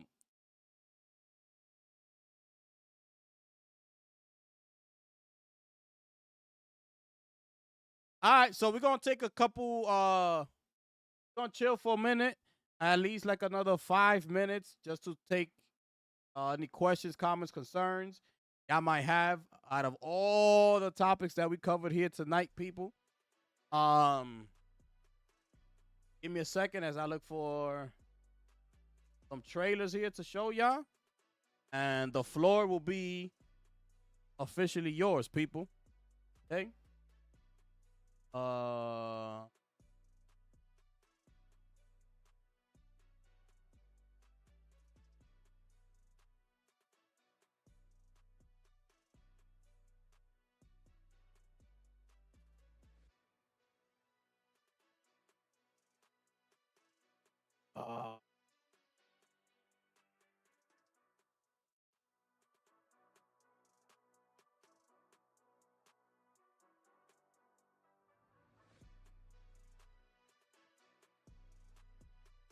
All right, people, let's do it. Gonna chill for a few, then we out of here, man. Let me see what y'all saying over here. Let me see what y'all saying over here. The voice actor for female protagonist in Chronos Dawn has not been publicly revealed. Oh, that's interesting. I wonder why. Yeah, it's not a Souls game. It looks insane. Absolutely, bro. You need to be on point in this game. Absolutely. And that's what I can't wait for. Bro, it sucks that there's nothing to play right now. It's a dry summer. Yeah, I know, bro. I'm actually playing Cyberpunk 2077 at the moment. So that's what I'm actively playing right now. I just wrapped up Ghost of Tsushima on my PC. Looked unbelievable, bro. I was playing that joint native 4K, bro, on my PC. I don't know if you follow me on Twitter, but I put up some images on Twitter. Mind blowing, bro. Unbelievable. But yeah, I just wrapped that up. So that was my second playthrough of Tsushima. This time on PC. And right now I'm just playing Cyberpunk. I'm not trying to like finish the game or nothing like that. It's just that, like you said, I got nothing to play right now. So yeah, that's just what it is. That's what I'm playing. Cause I feel like I've been looking. I'm like, I really don't want to play nothing right now. I'm good. I just wrapped up Death Stranding 2. So yeah, I'm just chilling. Stamina bar was annoying. Absolutely. Stamina bars are annoying. They really are. Skill issue? Not at all. Nah, it's not a skill issue. I don't think it's a skill. It's just that sometimes it becomes annoying, bro. It's not like, bro, I don't want to be paying attention every single game to a stamina bar. Like, I get it, right? For some games, I get it. For Souls games, definitely, right? I get it. understandable. That's how those games are. But you know, then we had it again for Black Man Wukong. He has stamina bars. Like, it's consistently happen. It's consistently watch out for stamina. Watch out for stamina. And things like that. So it's good to finally get a game, you know, that is strictly action, action packed and doesn't require you to be looking at stamina bars, bro. Not a skill. Could do it. If the skill bar was there, I was still gonna go in regardless, you know? But that's just like not seeing the stamina bar. It makes me want to play the game even more.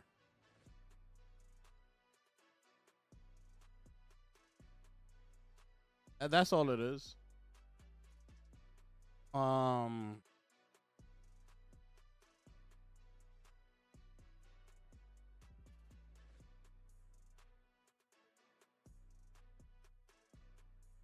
y'all talking about Shadow of the Earth Tree?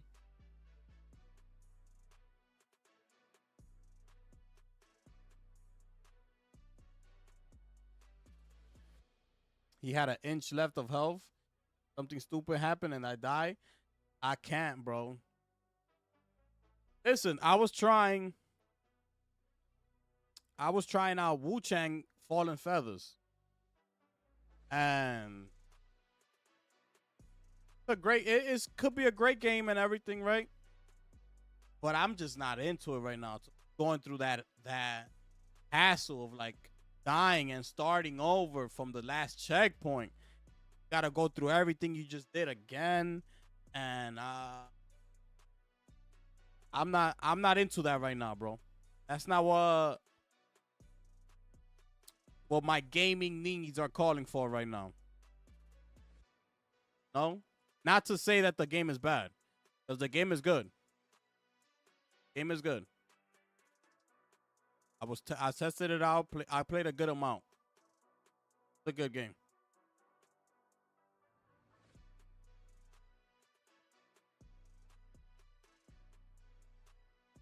He got hit in all the boss fight. Yeah, he got hit a couple times. I saw his health bar go down. His health bar was the one at the top. The one in the bottom, I believe, is the bar that supposed to like fill up to get the finisher move. When you hit triangle, that's the finisher right there. So I believe that's that bar. This Frostpunk thing look good. All alien rogue incursion.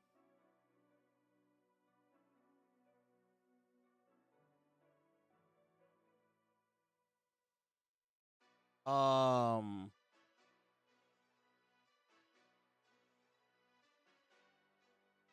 it's not coming out 2025. It's not coming out 2025. They would have had a date already if it was coming out this year. That game is coming out next year, bro.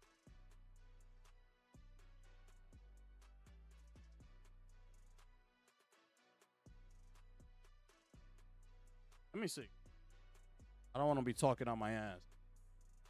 Hold on.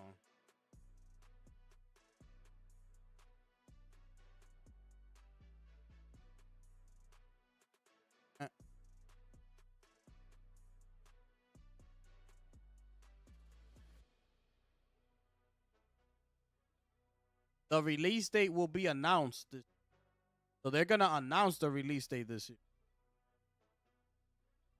But they haven't yet.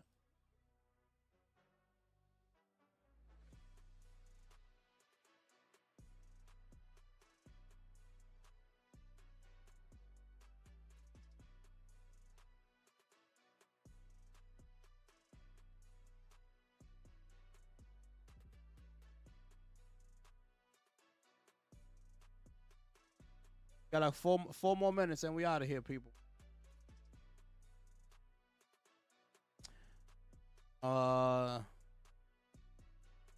Questions in, your comments in. Got like 4 minutes and we out of here, people. You going live Thursday for Battlefield 6 gameplay. At what time is that? Let me see.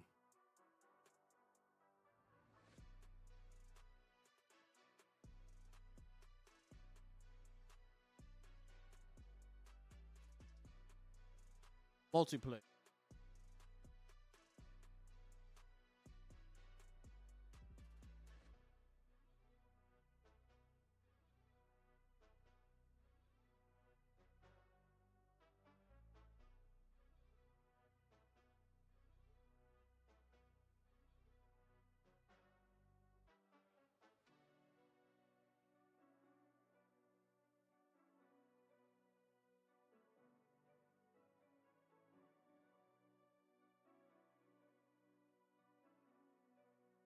Absolutely nothing.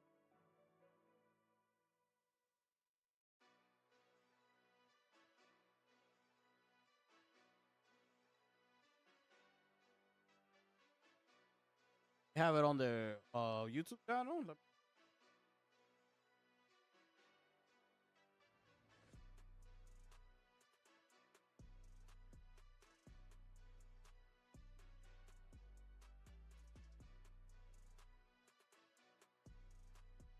Oh, that's at 2:30. I got it right here. So it's gonna be on Thursday at 2:30. We could do that. Absolutely, we could do that. Yeah. We in there. We in there. We in there. Thursday. I gotta set it up. This is official. This is not real. This is another game that they haven't spoken on yet. Like, what's up? What's going on with this game?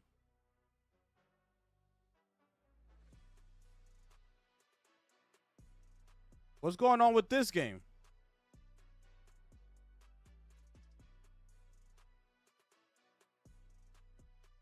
They gotta do this right. They gotta do this game right. Because this game could sell millions of copies if it's done right. Millions of copies. This look fire right here, bro. I never seen this. I never seen this. Damn.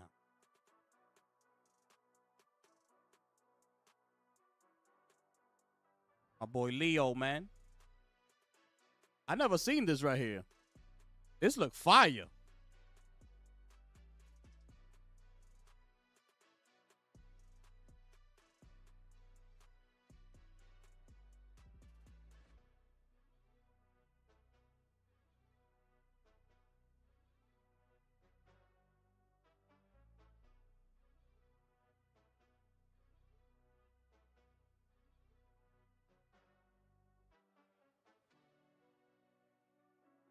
This looks fire, bro. It look like this.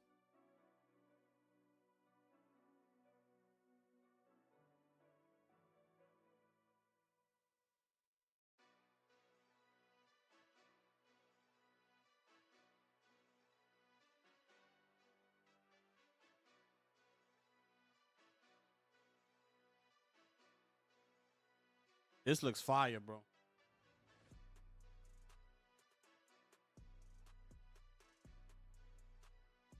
Oh, THQ's doing it? In development? Oh, man, this is going to be sick. Oh, my goodness, bro. That's going to be so fire, bro.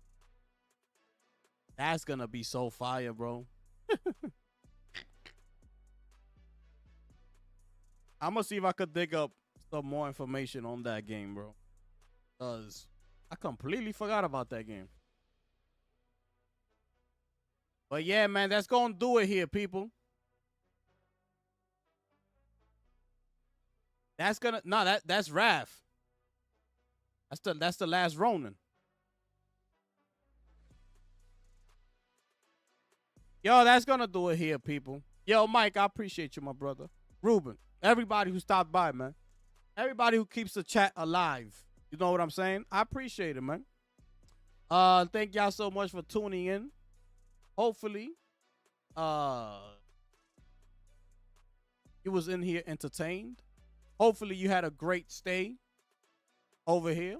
I hope to catch you on the next live stream when I do go live. If I don't go live tomorrow, I will be going live on Thursday for the Battlefield 6 multiplayer reveal. There's a lot of things going on the 31st. So we're going to have that. And I know there's a couple other things that are supposed to be dropping on Thursday.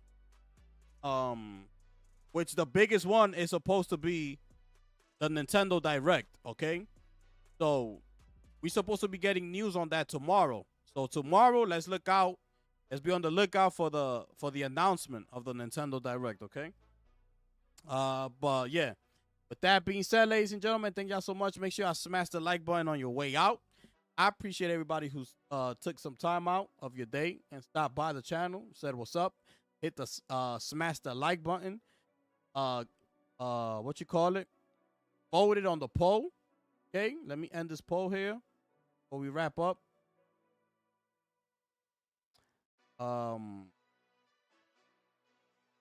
Maybe a Venom trailer. Who knows? Who knows, right? What happened here? What's going on with my... Oh, okay, so that's the poll right there. Are you thinking about moving to PC after the job posting from PlayStation? 42 said no, 28 said yes, and 28 say nope. I'm a console gamer for life. That's 14 votes. All right, cool. All right, people. That about wraps it up here, people. Smash the like button on your way out. All right, thank y'all so much. With that being said, it is your boy, the gifted one here. And I'm going to catch y'all